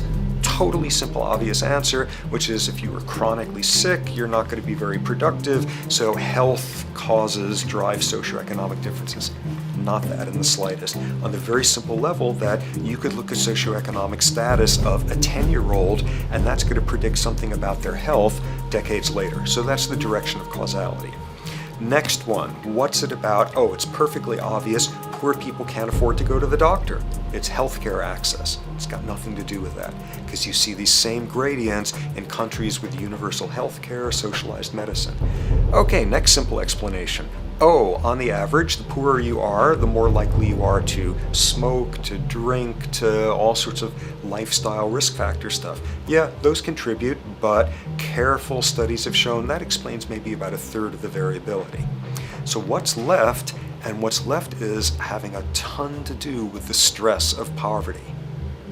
So the poorer you are, starting off being, the person who's $1 income behind Bill Gates, the poorer you are in this country, on the average, the worse your health is. This tells us something really important.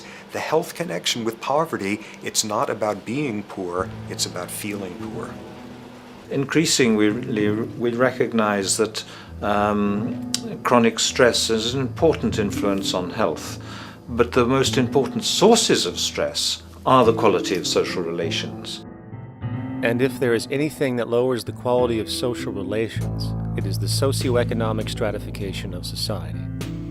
What science has now shown is that regardless of material wealth, the stress of simply living in a stratified society leads to a vast spectrum of public health problems. And the greater the inequality, the worse they become. Life expectancy, longer in more equal countries. Drug abuse, less in more equal countries. Mental illness, less in more equal countries. Social capital, meaning the ability of people to trust each other, naturally greater in more equal countries. Educational scores, higher in more equal countries. Homicide rates, less in more equal countries. Crime and rates of imprisonment, less in more equal countries. It goes on and on. Infant mortality, obesity, teen birth rate, less in more equal countries. And perhaps most interesting, innovation, greater in more equal countries, which challenges the age-old notion that a competitive, stratified society is somehow more creative and inventive. Moreover, a study done in the UK called the Whitehall Study confirmed that there is a social distribution of disease as you go from the top of the socioeconomic ladder to the bottom. For example, it was found that the lowest rungs of the hierarchy had a 4-fold increase of heart disease-based mortality compared to the highest rungs. And this pattern exists irrespective of access to health care. Hence, the worse a person's relative financial status, the worse their health is going to be on average. This phenomenon is rooted in what could be termed psychosocial stress, and it is at the foundation of the greatest social distortions plaguing our society today. Its cause? The monetary market system. Make no mistake, the greatest destroyer of ecology, the greatest source of waste and depletion and pollution, the greatest purveyor of violence, war, crime, poverty, animal abuse, and inhumanity, the greatest generator of social and personal neuroses, mental disorders, depression, anxiety, not to mention the greatest source of social paralysis, stopping us from moving into new methodologies for personal health, global sustainability, and progress on this planet, is not some corrupt government or legislation, not some rogue corporation or banking cartel, not some flaw of human nature, and not some secret hidden cabal that controls the world. It is, in fact, the the socio-economic system itself at its very foundation.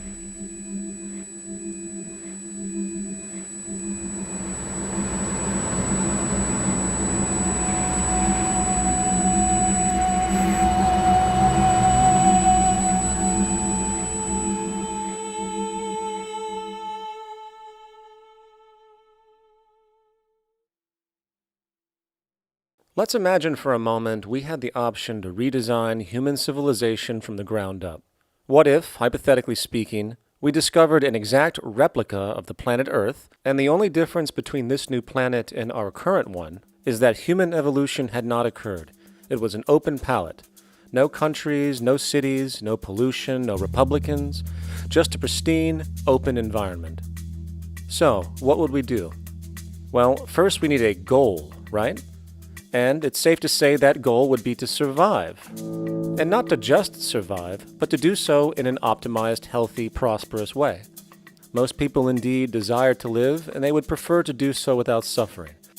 Therefore, the basis of this civilization needs to be as supportive and hence sustainable for human life as possible, taking into account the material needs of all the world's people, while trying to remove anything that could hurt us in the long run. That goal of, say, maximum sustainability understood, the next question regards our method. What kind of approach do we take? Well, let's see. Last I checked, politics was the method of social operation on Earth. So what do the doctrines of the Republicans, liberals, conservatives, or socialists have to say about societal design? Not a damn thing. Okay, then what about religion? Surely the great creator had to have left some blueprint somewhere. No, nothing I can find. Okay then, so what's left? It appears something called science. Science is unique in that its methods demand not only that the ideas proposed be tested and replicated, but everything science comes up with is also inherently falsifiable. In other words, unlike religion and politics, science has no ego, and everything it suggests accepts the possibility of being proven wrong eventually. It holds on to nothing and evolves constantly. Well, that sounds natural enough to me. So then, based on the current state of scientific knowledge in the early 21st century, along with our goal of maximum sustainability for the human population, how do we begin the actual process of construction? Well, the first question to ask, what do we need to survive? The answer, of course, are planetary resources. Whether it is the water we drink, the energy we use, the raw materials we utilize to create tools and shelter, the planet hosts an inventory of resources, many of which are demanded for our survival. So, given that reality, it then becomes critical to figure out what we have and where it is. This means we need to conduct a survey. We simply locate and identify every physical resource on the planet we can, along with the amount available at each location, from the deposits of copper, to the most potent locations for wind farms to produce energy, to the natural freshwater springs, to an assessment of the amount of fish in the ocean, to the most prime arable land for food cultivation, etc. But since we humans are going to be consuming these resources over time, we then realize that not only do we need to locate and identify, we also need to track. We need to make sure we don't run out of any of this stuff. That would be bad. And this means not only tracking our rates of use, but the rates of earthly regeneration as well, such as how long it takes for, say, a tree to grow or a spring to replenish. This is called dynamic equilibrium. In other words, if we use up trees faster than they can be grown back, we have a serious problem, for it is unsustainable. So then, how do we track this inventory, especially when we recognize that all of this stuff is scattered everywhere? We have large mineral mines in what we call Africa, energy concentrations in the Middle East, huge tidal power possibilities on the Atlantic coast of North America, the largest supply of freshwater in Brazil, etc. Well, once again, good old science has a suggestion. It's called systems theory. Systems theory recognizes that the fabric of the natural world, from human biology to the earthly biosphere to the gravitational pull of the solar system itself, is one huge synergistically connected system, fully interlinked. Just as human cells connect to form our organs, and the organs connect to form our bodies, and since our bodies cannot live without the earthly resources of food, air, and water, we are intrinsically connected to the earth, and so on. So, as nature suggests, we take all of this inventory and tracking data and create a system to manage it. A global resource management system, in fact, to account for every relevant resource on the planet. There is simply no logical alternative if our goal as a species is survival in the long run. We have to keep track as a whole. That understood, we can now consider production. How do we use all this stuff? What will our process of production be, and what do we need to consider to make sure it is as optimized as possible to maximize our sustainability? Well, the first thing that jumps right out at us is the fact that we need to constantly try and preserve. The planet's resources are essentially finite, so it is important that we be strategic. Strategic preservation is key. The second thing we recognize is that some resources are really not as good as others in their performance. In fact, some of this stuff, when put into use, has a terrible effect on the environment, which invariably hinders our own health. For example, oil and fossil fuels, no matter how you cut it, release some pretty destructive agents into the environment. Therefore, it is critical we do our best to use such things only when we really have to, if at all. Fortunately for us, we see a ton of solar, wind, tidal, wave, heat differential, and geothermal possibilities for energy production, so we can strategize objectively about what we use and where to avoid what could be called negative retroactions, or anything that results from production or use that damages the environment and hence ourselves. We will call this strategic safety to couple in with our strategic preservation. But production strategies do not stop there. We are going to need an efficiency strategy for the actual mechanics of production itself. And what we find is that there are roughly 3 specific protocols we must adhere to. 1. Every good we produce must be designed to last as long as possible. Naturally, the more things break down, the more resources we are going to need to replace them, and the more waste produced. 2. When things do break down or are no longer usable for whatever reason, it is critical that we harvest or recycle as much as we possibly can. So the production design must take this into account directly at the very earliest stages. 3. Quickly evolving technologies, such as electronics, which are subject to the fastest rates of technological obsolescence, would need to be designed to foreshadow and accommodate physical updates. The last thing we want to do is throw away an entire computer system just because it has only one broken part or is outdated. So we simply design the components to be easily updated, part by part, standardized and universally interchangeable, foreshadowed by the current trend of technological change. And when we realize that the mechanisms of strategic preservation, strategic safety, and strategic efficiency are purely technical considerations, devoid of any human opinion or bias, we simply program these strategies into a computer which can weigh and calculate all the relevant variables, allowing us to always arrive at the absolute best method for sustainable production based on current understandings. And while that might sound complex, all it is a glorified calculator. Not to mention, such multivariate decision-making and monitoring systems are already used across the world today for isolated purposes. It is simply a process of scaling it out. So, now we not only have our resource management system, but also a production management system, both of which are easily computer automated to maximize efficiency, preservation, and safety. The informational reality is that the human mind, or even a group of humans, cannot track what needs to be tracked. It must be done by computers, and it can be. And this brings us to the next level, distribution. What sustainability strategies make sense here? Well, since we know that the shortest distance between 2 points is a straight line, and since energy is required to power transport machines, The less transport distance, the more efficient. Producing goods in one continent and shipping them over to another only makes sense if the goods in question simply cannot be produced in the target area. Otherwise, it is nothing but wasteful. We must localize production so distribution is simple, fast, and requires the least amount of energy. We'll call this the proximity strategy, which simply means we reduce the travel of goods as much as possible, whether raw materials or finished consumer products. Of course, it might also be important to know what goods we are transporting and why, and this falls under the category of demand. And demand is simply what people need to be healthy and to have a high quality of life. The spectrum of material human needs range from core life-supporting necessities, such as food, clean water, shelter, to social and recreational goods, which allow for relaxation and personal social enjoyment, both important factors in human and social health overall. So, very simply, we take another survey.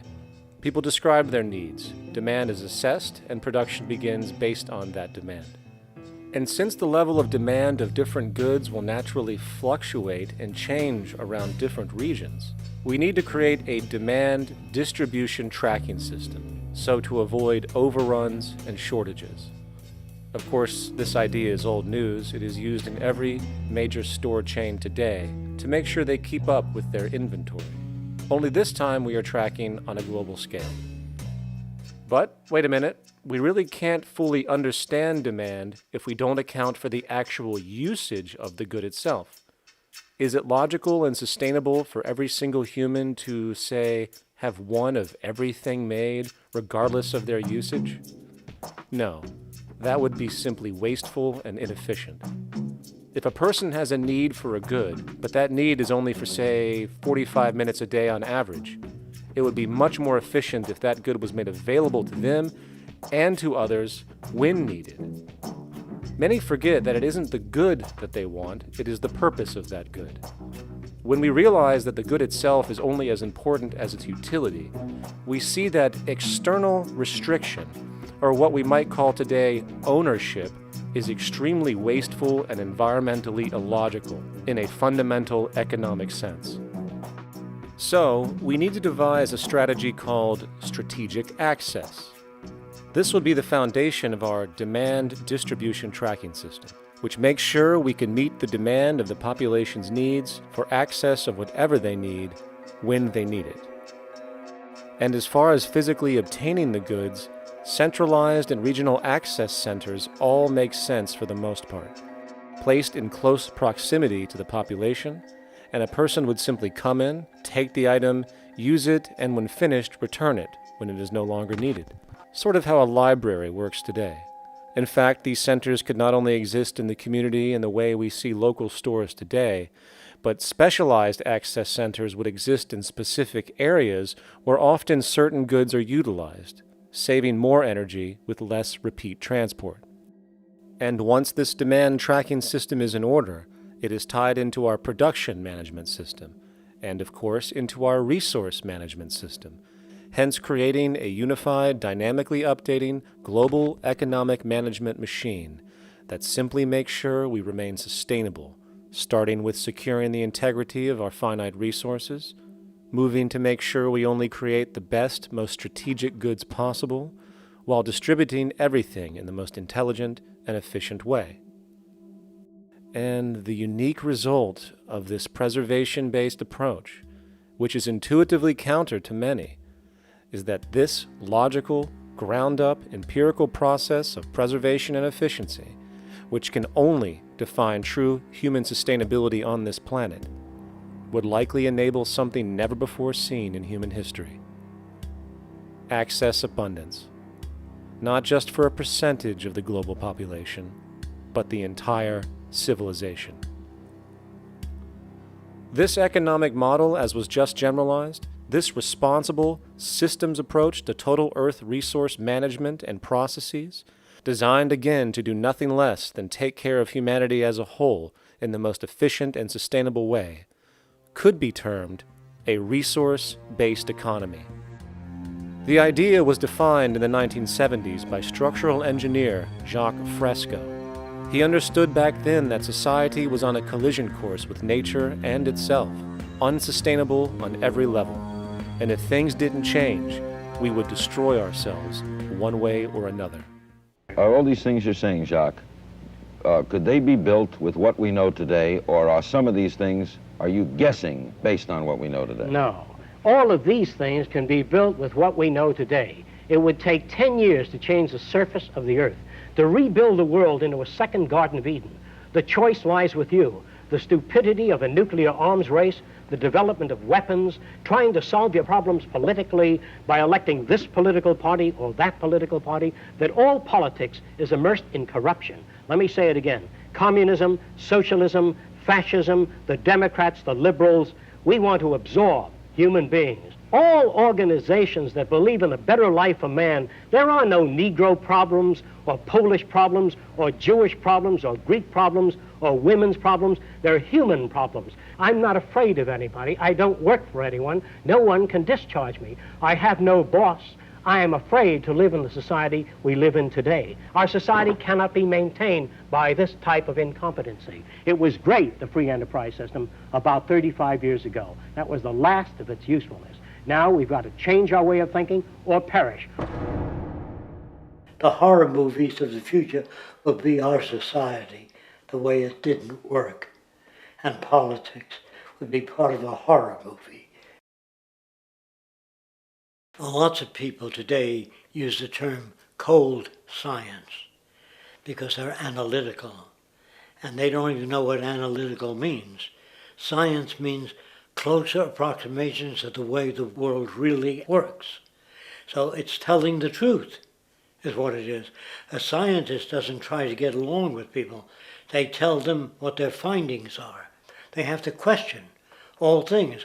And if some scientist comes up with an experiment that shows certain materials have certain strength, other scientists have to be able to duplicate that experiment and come up with the same results.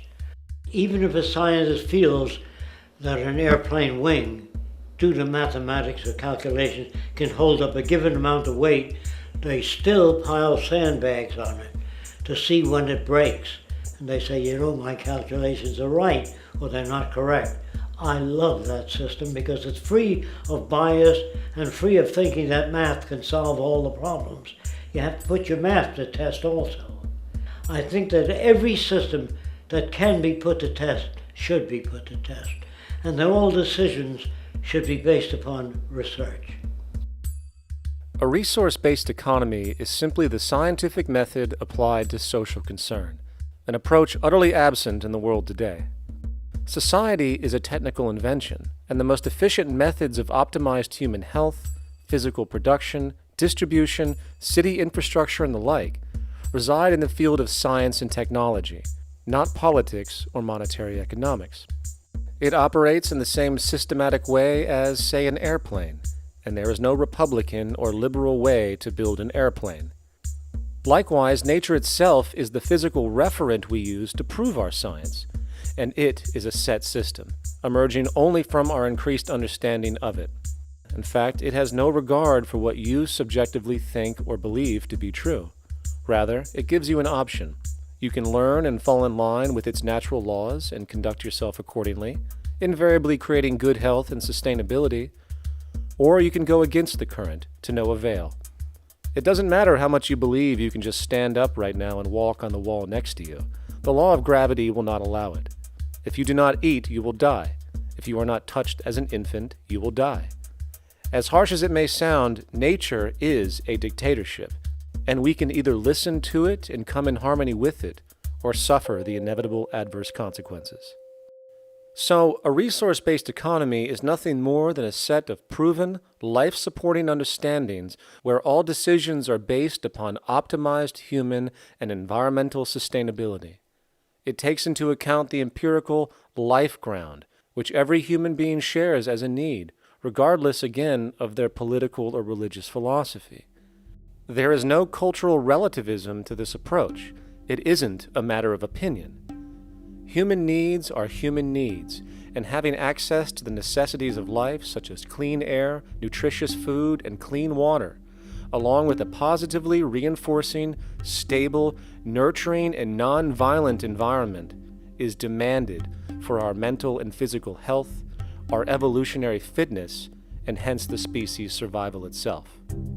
A resource-based economy would be based upon available resources. You can't just bring a lot of people to an island or build a city of 50,000 people without having access to the necessities of life. So when I use the term a comprehensive systems approach, I'm talking about doing an inventory of the area first and determining what that area can supply, not just architectural approach, not just design approach, but design must be based on all of the requirements to enhance human life. And that's what I mean by an integrated way of thinking.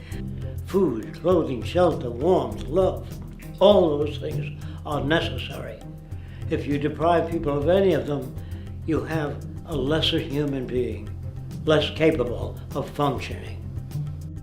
As previously outlined, a resource-based economy's ground-up, global, systems approach to extraction, production, and distribution is based upon a set of true economic mechanisms, or strategies, which guarantee efficiency and sustainability in every area of the economy. So, continuing this train of thought regarding logical design, what is next in our equation? Where does all this materialize? Cities. The advent of the city is a defining feature of modern civilization. Its role is to enable efficient access to the necessities of life, along with increased social support and community interaction. So how would we go about designing an ideal city? What shape should we make it? Square? Trapezoid? Well, given we're going to be moving around the thing, we might as well make it as equidistant as possible for ease, hence the circle. What should the city contain? Well, naturally we need a residential area, a goods production area, a power generation area, an agricultural area. But we also need nurturing as human beings, hence culture, nature, recreation, and education. So let's include a nice open park, an entertainment events area for cultural purposes and socializing, and educational and research facilities. And since we're working with a circle, it seems rational to place these functions in belts based on the amount of land required for each goal, along with ease of access. Very good. Now, let's get down to specifics. First, we need to consider the core infrastructure, or intestines, of the city organism. These would be the water, good, waste, and energy transport channels. Just as we have water and sewage systems under our cities today, we would extend this channeling concept to integrate waste recycling and delivery itself. No more mailmen or garbage men. It is built right in. We could even use automated pneumatic tubes and similar technologies. Same goes for transport. It needs to be integrated and strategically designed to reduce or even remove the need for wasteful, independent automobiles. Electric trams, conveyors, transveyors, and maglevs, which can take you virtually anywhere in the city, even up and down, along with connecting you to other cities as well. And of course, in the event an automobile is required, it is automated by satellite for safety and integrity. In fact, this automation technology is in working order right now. Automobile accidents kill about 1.2 million people every single year, injuring about 50 million. This is absurd and doesn't have to occur. Between efficient city design and automated driverless cars, this death toll can be virtually eliminated. Agriculture. Today, through our haphazard, cost-cutting industrial methods, using pesticides, excessive fertilizers, and other means, we have successfully destroyed much of the arable land on this planet, not to mention also extensively poisoning our bodies. In fact, industrial and agricultural chemical toxins now show up in virtually every human being tested, including infants. Fortunately, there is a glaring alternative: the soilless mediums of hydroponics and aeroponics, which also reduce nutrient and water requirements by up to 75% of our current usage. Food can now be organically grown on an industrial scale in enclosed vertical farms. such as in 50-story 1-acre plots, virtually eliminating the need for pesticides and hydrocarbons in general. This is the future of industrial food cultivation, efficient, clean, and abundant. So, such advanced systems would be, in part, what comprise our agricultural belt, producing all the food required for the entire city's population, with no need to import anything from the outside, saving time, waste, and energy. And speaking of energy, the energy belt would work in a systems approach to extract electricity from our abundant renewable mediums, specifically wind, solar, geothermal, and heat differentials, and if near water potentials, tidal and wave power. To avoid intermittency and make sure a positive net energy return occurs, these mediums would operate in an integrated system, powering each other when needed, while storing excessive energy to large supercapacitors under the ground, so nothing can go to waste.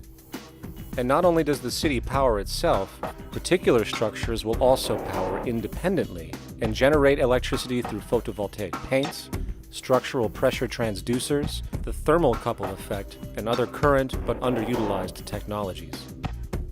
But of course, this begs the question, how does this technology and goods in general get created in the first place? This brings us to production. The industrial belt, apart from having hospitals and the like, would be the hub of factory production. Completely localized overall, it would of course obtain raw materials by way of the global resource management system just discussed, with demand being generated by the population of the city itself. As far as the mechanics of production, we need to discuss a new, powerful phenomenon which was sparked very recently in human history and is on pace to changing everything. It's called mechanization, or the automation of labor. Well, if you look around you, you'll notice that almost everything that we use today is built automatically. Your shoes, your clothes, your home appliances, your car, and so on. They are all built by machines in an automatic way. Can we say that the society has not been influenced by these major technological advancements? Of course not. These systems really dictate new structures and new needs, and they make a lot of other things obsolete. So we've been going up in the development and use of technology in an exponential way. So definitely automation is going to continue. You cannot stop technologies that just make sense. Labor automation through technology is at the bottom of every major social transformation in human history.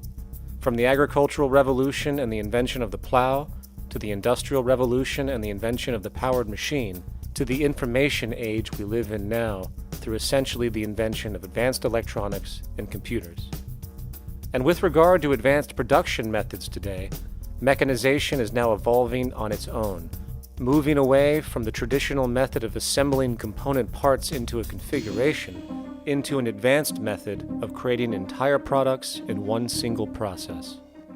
Like most engineers, I'm fascinated by biology because it's so full of examples of extraordinary pieces of engineering. And absolutely, what biology is the study of things that copy themselves. Of course, that's good a definition of life as we've got. Again, as an engineer, I've always been intrigued by the idea of machines that would copy themselves. RetRap is a three-dimensional printer.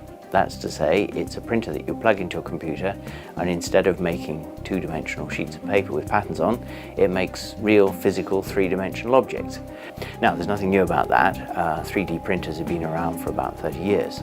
Big thing about RetRap is that it prints most of its own parts.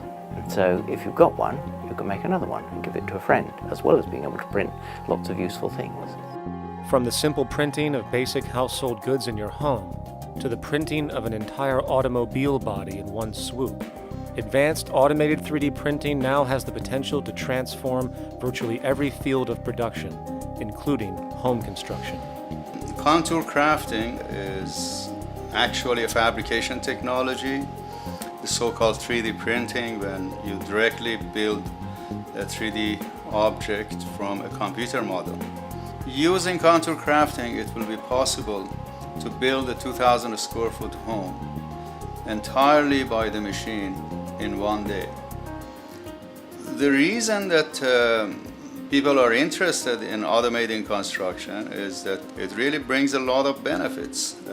For example, construction is pretty labor intensive, and although it provides job for a sector of the society, it also has issues and complications. For example, construction is the most dangerous job that there is. It is worse than mining and agriculture. It has got the highest level of fatality almost in every country. Another issue is the waste. An average home in the United States has 3 to 7 tons of waste. So this is huge if we look at the impact of construction and knowing that about 40% of all materials in the world are used in construction. So big waste of energy and resources and big damage to the environment as well. Making homes using hammers and nails and wood with the state-of-art technology today is really absurd and will go the way of our labor class in regards to manufacturing in the United States. Recently, there was a study by economist David Autor of MIT that states that our middle class is obsolete and being replaced by automation. Quite simply, mechanization is more productive, efficient, and sustainable than human labor in virtually every sector of the economy today. Machines do not need vacations, breaks, insurance, pensions, and they can work 24 hours a day every day. The output potential and accuracy compared to human labor is unmatched. The bottom line, repetitive human labor is becoming obsolete and impractical across the world, and the unemployment you see around you today is fundamentally the result of this evolution of efficiency in technology. For years, market economists have dismissed this growing pattern, which could be called technological unemployment, because of the fact that new sectors always seem to emerge to reabsorb the displaced workers. Today, the service sector is the only real hub left and currently employs over 80% of the American workforce, with most industrialized countries maintaining a similar proportion. However, this sector is now being challenged increasingly by automated kiosks, automated restaurants, and even automated stores. Economists today are finally acknowledging what they have been denying for years. Not only is technological unemployment exasperating the current labor crisis we see across the world due to the global economic downturn, but the more the recession deepens, the faster the industries are mechanizing. The catch, which is not realized, is that the faster they mechanize to save money, the more they displace people, the more they reduce public purchasing power. This means that while the corporation can produce everything more cheaply, fewer and fewer people will actually have money to buy anything, regardless of how cheap they become. The bottom line is that the labor for income game is slowly coming to an end. In fact, if you take a moment to reflect on the jobs which are in existence today, which automation could take over right now if applied, 75% of the global workforce could be replaced by mechanization tomorrow. And this is why, in a resource-based economy, there is no monetary market system, no money at all, for there is no need. A resource-based economy recognizes the efficiency of mechanization and accepts it for what it offers. It doesn't fight it like we do today. Why? Because it is irresponsible not to, given any interest in efficiency and sustainability. And this brings us back to our city system. In the center is the central dome, which not only houses the educational facilities and transportation hub, it also hosts the mainframe that runs the city's technical operations. The city is, in fact, one big automated machine. It has sensors in all technical belts to track the progress of agriculture, energy gathering, production, distribution, and the like. Now, would people be needed to oversee these operations in the event of a malfunction or the like? Most probably yes, but that number would decrease over time as improvements continue. However, as of today, maybe 3% of the city population would be needed for this job when you break it down. And I can assure you, that in an economic system which is actually designed to take care of you and secure your well-being, without you having to submit to a private dictatorship on a daily basis, usually to a job that is either technically unnecessary or socially pointless, while often struggling with debt that doesn't exist just to make ends meet. I guarantee you people will volunteer their time left and right to maintain and improve a system that actually takes care of them. And coupled with this issue of incentive comes the common assumption that if there isn't some external pressure for one to work for a living, people will just sit around, do nothing, and turn into fat, lazy blobs. This is nonsense. The labor system we have today is in fact the generator of laziness, not a resolver of it. If you think back to when you were a child, full of life, interested in new things to understand, likely creating and exploring, but as time went on, the system pushed you into the focus of figuring out how to make money. And from early education to study at a university, you are narrowed, only to emerge as a creature which serves as a cog in a wheel in a model that sends all the fruits to the upper 1%.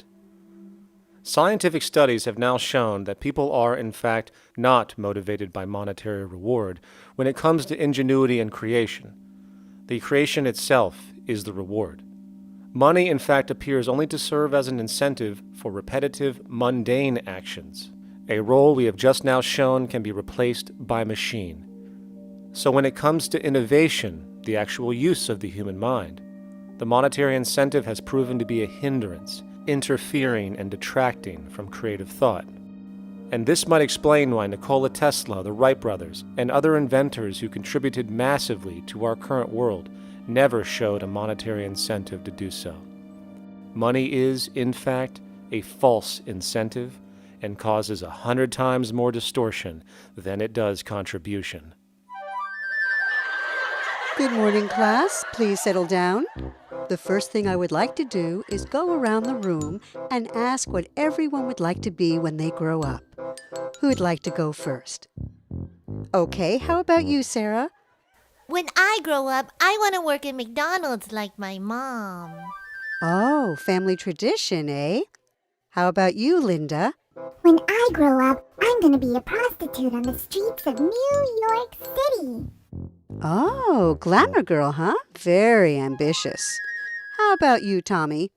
When I grow up, I'm going to be a rich, elitist businessman who works on Wall Street and profits off of the collapse of foreign economies. Enterprising, and great to see some multicultural interest.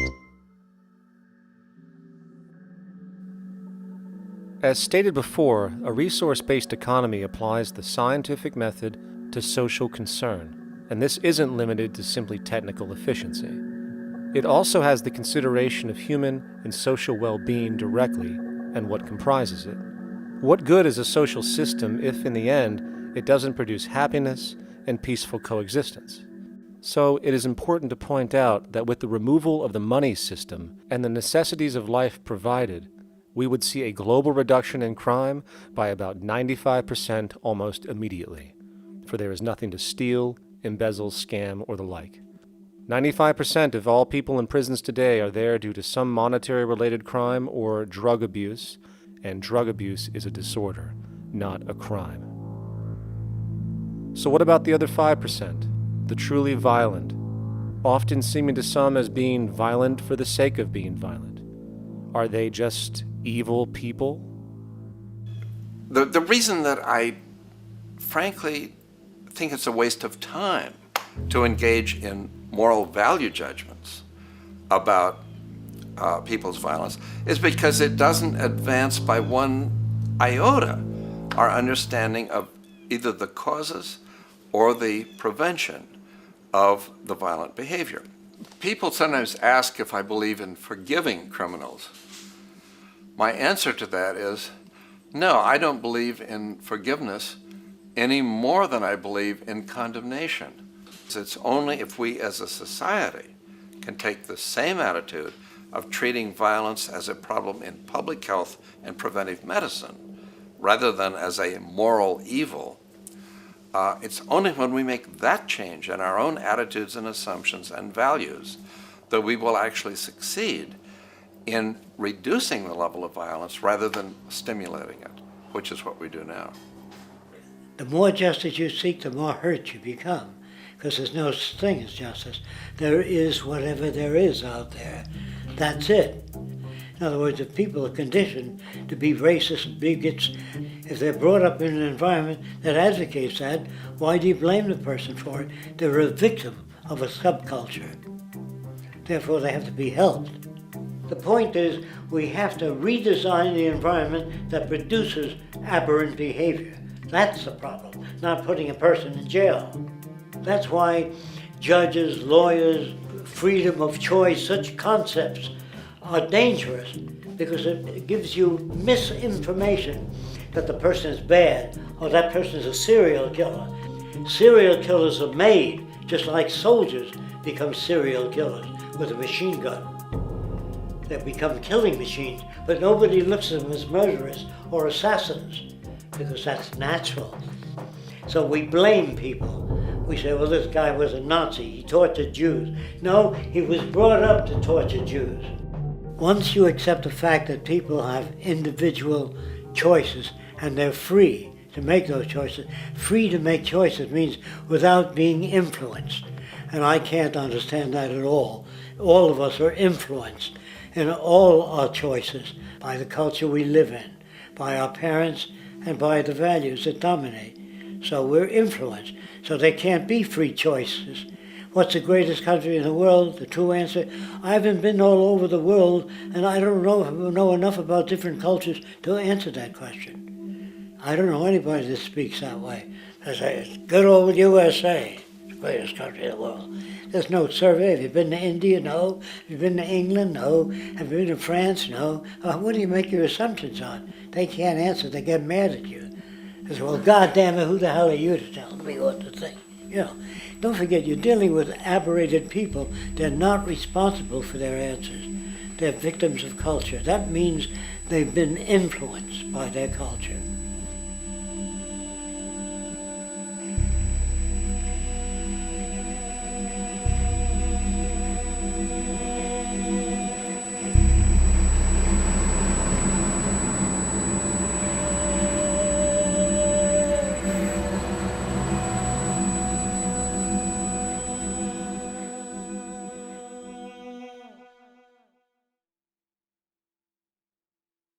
When we consider a resource-based economy, there are often a number of arguments that tend to come up with regard to the efficiency. Now hold on just a minute. Yes?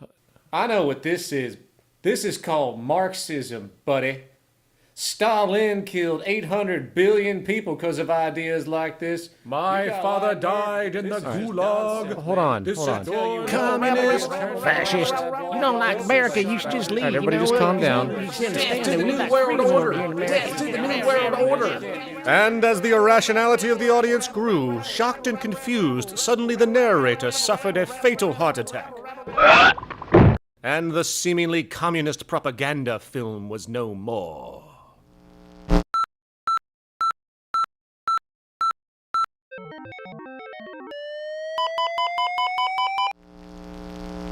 You know, I've said that sort of thing to people in think tank type of situations, and you know, these Club of Rome types and so forth.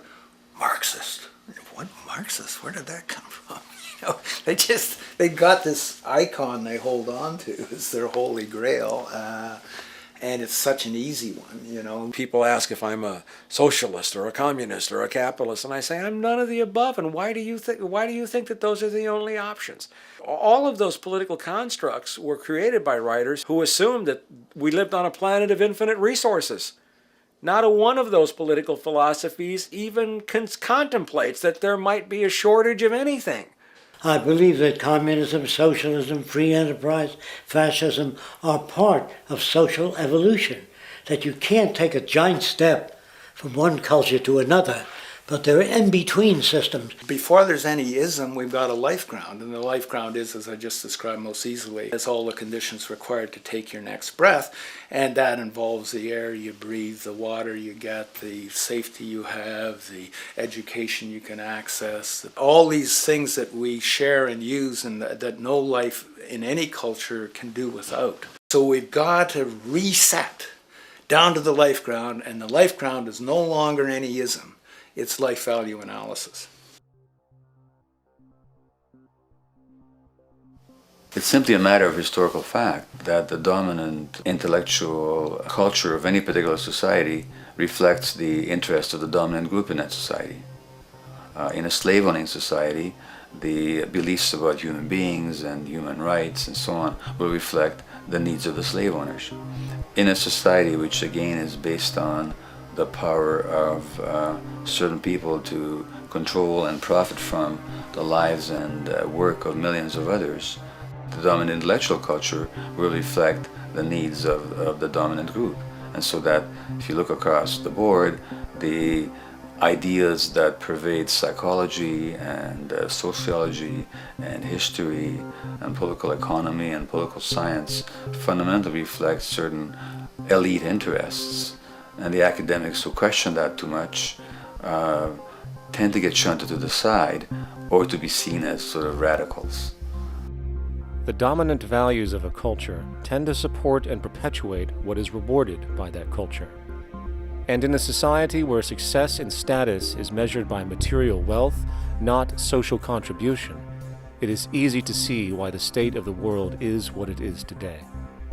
We are dealing with a values system disorder, completely denatured, where the priority of personal and social health have become secondary to the detrimental notions of artificial wealth and limitless growth. And like a virus, this disorder now permeates every facet of government, news media, entertainment, and even academia. And built into its structure are mechanisms of protection from anything that might interfere. Disciples of the monetary market religion, the self-appointed guardians of the status quo, constantly seek out ways to avoid any form of thought which might interfere with their beliefs, the most common of which are projected dualities. If you are not a Republican, you must be a Democrat.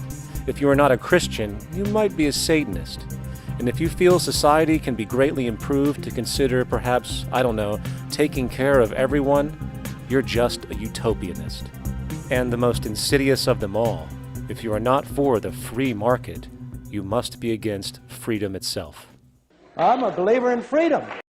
Every time you hear the word freedom being said anywhere or government interference said anywhere, it means decoded blocking maximization of turning money into more money for private money possessors.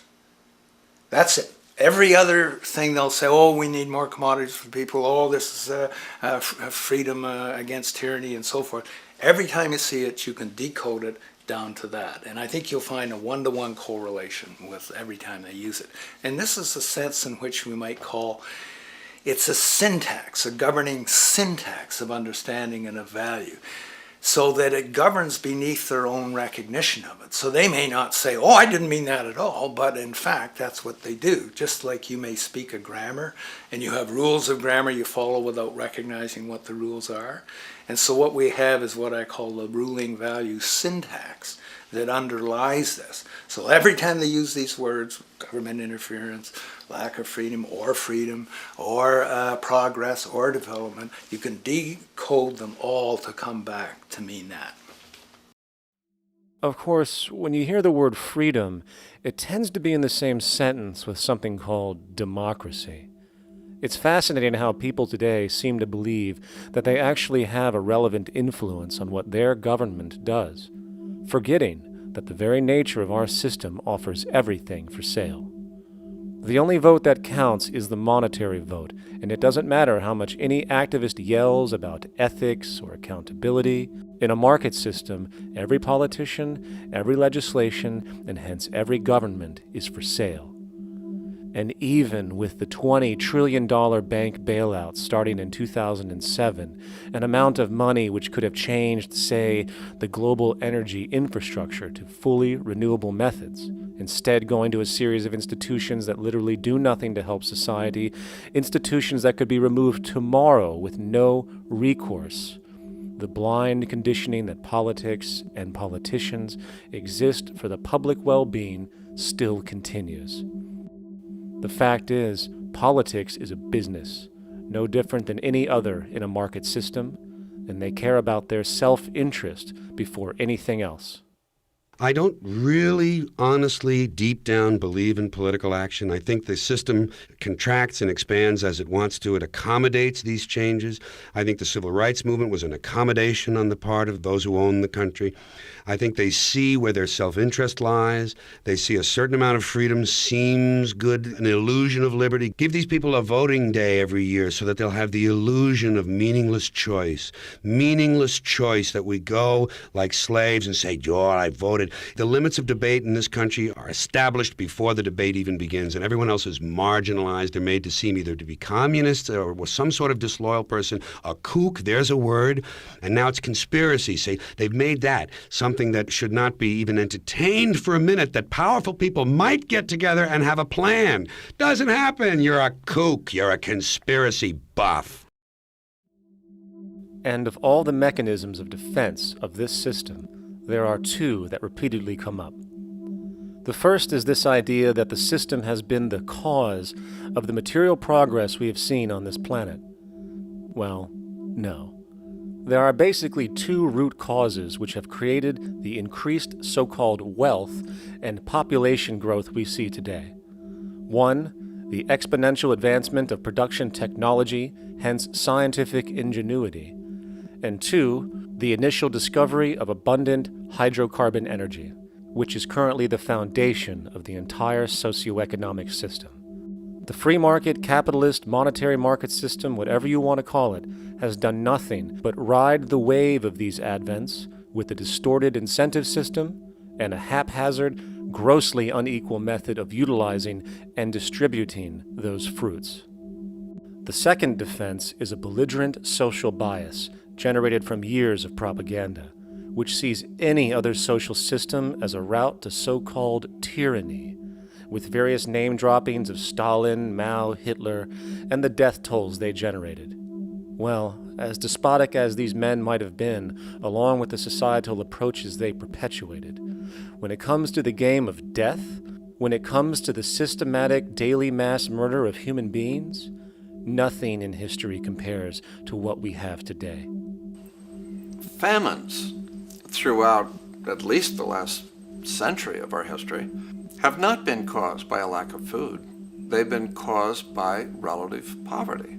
The economic resources were so inequitably distributed that the poor simply didn't have enough money with which to buy the food that would have been available if they could have afforded to pay for it. That would be an example of structural violence.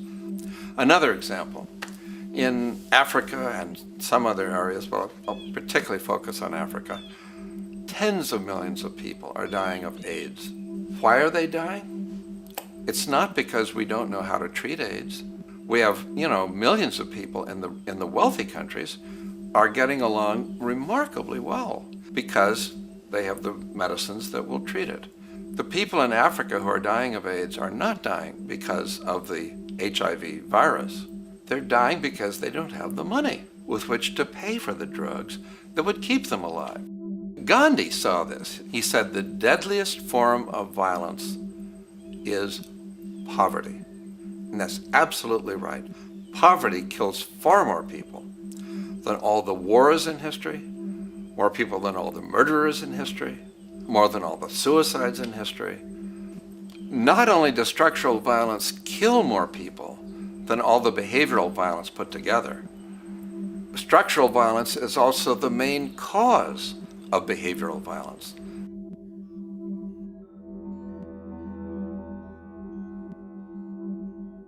Oil is the foundation of, and it is present throughout the edifice of human civilization. There are 10 calories of hydrocarbon energy, oil and natural gas, in every calorie of food you and I eat in the industrialized world. Fertilizers are made from natural gas. Pesticides are made from oil. You drive oil-powered machines to plant, plow, irrigate, harvest, transport, package. You wrap the food in plastic, that's oil. All plastic is oil. There are 7 gallons of oil in every tire. Oil is everywhere. It's ubiquitous. And it's only because of oil that there are 7 billion people, or almost 7 billion people on this planet right now. The arrival of this cheap, easy energy, which is equivalent, by the way, to billions of slaves working around the clock, changed the world in such a radical way over the last century, and the population has gone up 10 times. But by 2050, oil supply is able to support less than half the present world's population in their present way of life. So the scale of adjustment to live differently is just enormous. The world is now using 6 barrels of oil for every barrel it finds. 5 years ago, it was using 4 barrels of oil for every barrel it finds. A year from now, it's going to be using 8 barrels of oil for every barrel it finds. What's disturbing to me is the lack of any real effort from governments worldwide or industry leaders worldwide to do something different. I mean, we have these sort of attempts to build more wind power and to maybe do something with tide. We've got attempts to make our cars a little bit more efficient. But there's nothing which really looks like a revolution coming along. These are all pretty minor. And that, I think, is pretty frightening. And the governments who are driven by these economists who don't really appreciate what we're talking about are trying to stimulate consumerism to restore past prosperity in the hope that they can restore the past. They're printing yet more money lacking any collateral at all. So if the economy improves and recovers and growth, the famous growth comes back, it'll only be short-lived because within a short period of time, counted in months rather than years, it'll hit the supply barrier again. There'll be another price shock and a deeper recession. So I think we go into a series of vicious circles. So you have the economic growth going up, price spike, everything shuts down, that's where we are now. Then it starts to come up again. But what we have now is this area where there's no more ability to produce cheap energy. We're at the peak. We're on the downslope of oil production. No way you're going to get any more out of the ground any faster, which means that things shut down. The price of oil drops, which it did in early 2009, but then as you have an ersatz so-called recovery, the price of oil starts to come back. It's recently been hovering around $80 a barrel, and what we see is at $80 a barrel now, with the economic and financial collapse, people are having a hard time affording that. World oil production right now is about 86 million barrels a day. Over 10 years, you're looking at roughly 40 million barrels a day having to be replaced. There's nothing around which can come even within 1% of meeting that sort of demand. If we don't do something pretty quickly, there's going to be a huge energy deficiency. I think the big mistake is in not recognizing a decade or so ago that a concerted effort needed to be made to develop these sustainable forms of energy. I think that's something our grandchildren will look back on with total disbelief. You people knew that you were dealing with a finite commodity. How could you possibly have built your economy around something which was going to disappear? For the first time in human history, the species is now faced with the depletion of a core resource central to our current system of survival. And the punchline of the whole thing is that even with oil becoming more and more scarce, the economic system will still blindly push its cancerous growth model, so people can go out and buy more oil-powered cars to generate GDP and jobs, exacerbating the decline. Are there solutions to replace the edifice of the hydrocarbon economy? Of course. But the path needed to accomplish these changes will not manifest through the market system protocols required, since new solutions can only be implemented through the profit mechanism. People are not investing in renewable energies because there is no money in it in both the long and short term, and the commitment needed to make it happen can only occur at a severe financial loss. Hence, there is no monetary incentive, and in this system, if there's no monetary incentive, things do not happen. And on top of it all, peak oil is just one of many surfacing consequences of the environmental social train wreck gaining speed today. Other declines include freshwater, the very fabric of our existence, which is currently showing shortages for 2.8 billion people, and those shortages are on pace to reach 4 billion by 2030. Food production, the destruction of arable cropland, from which 99.7% of all human food comes from today, is occurring up to 40 times faster than it is being replenished. And over the last 40 years, 30% of the arable land has become unproductive. Not to mention that hydrocarbons are the backbone of agriculture today, and as it declines, so will the food supply. As far as resources in general, at our current patterns of consumption, by 2030 we will need 2 planets to continue our rates, not to mention the continual destruction of life-supporting biodiversity, causing extinction spasms and environmental destabilization across the globe.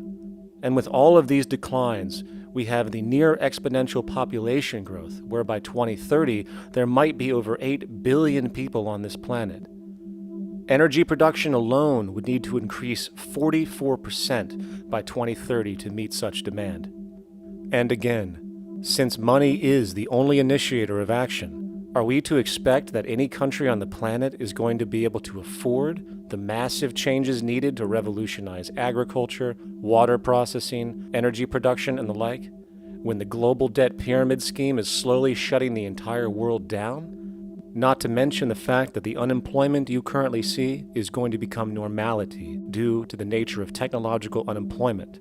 The jobs are not coming back. And finally, a broad social perspective. From 1970 to 2010, poverty on this planet doubled due to this system. And given our current state, do you honestly think we will see anything less than more doubling, more suffering, and more mass starvation? There is not going to be any recovery. This is not some long depression that we're someday going to pull out of. I think the next phase we're going to see after the next round of economic collapse is massive civil unrest, when employment checks stop being paid because the states have no money left. And when things get so bad that people lose confidence in their elected leaders, they will demand change if we don't kill each other in the process or destroy the environment. I'm just afraid that we might get to the point of no return. And that bothers me no end. We do all we can to avoid that condition. It's clear that we're on the verge of a great transition in human life. That what we face now is this fundamental change of the life we've known over the last century. There has to be a link between the economy and the resources of this planet, the resources being, of course, all animal and plant life, the health of the oceans and everything else. This is a monetary paradigm that will not let go until it's killed the last human being. The in-group will do all it can to stay in power. And that's what you got to keep in mind. They'll use the Army and Navy and lies or whatever they have to use to keep in power. They're not about to give it up because they don't know of any other system that will perpetuate their kind.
a straight and stronger course to the corner of your life. Just remember that the goal is for us all to capture all we want. We have to don't surround yourself with yourself. Move on back to squares. Send an instant karma to me, and I shall live with love and care for yourself. 'Cause it's time and time with your time, and its news is captured for the Queen to use.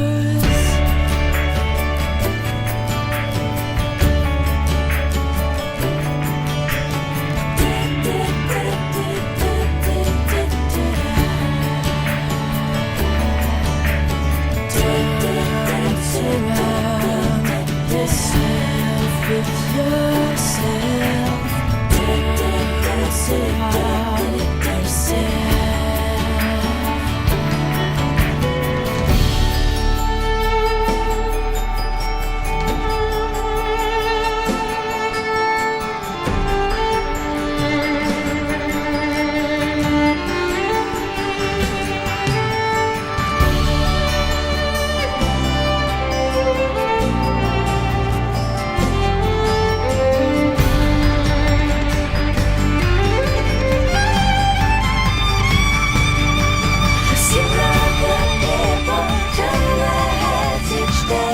Satisfied, I'm on my way.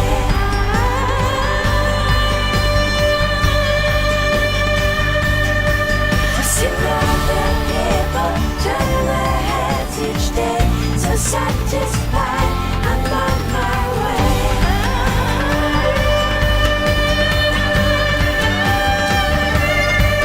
see other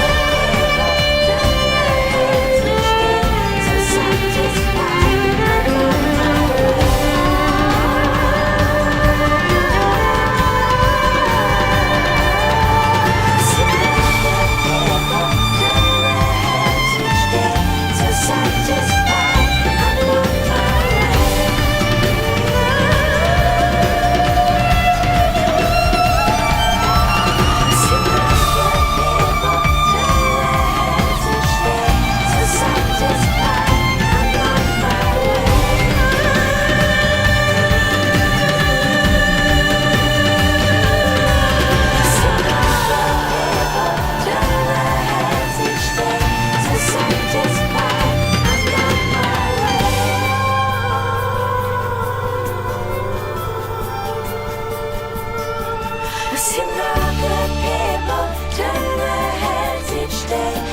Satisfied, I'm on my way.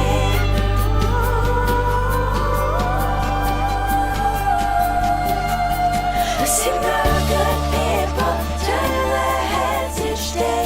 So satisfied, I'm on my way.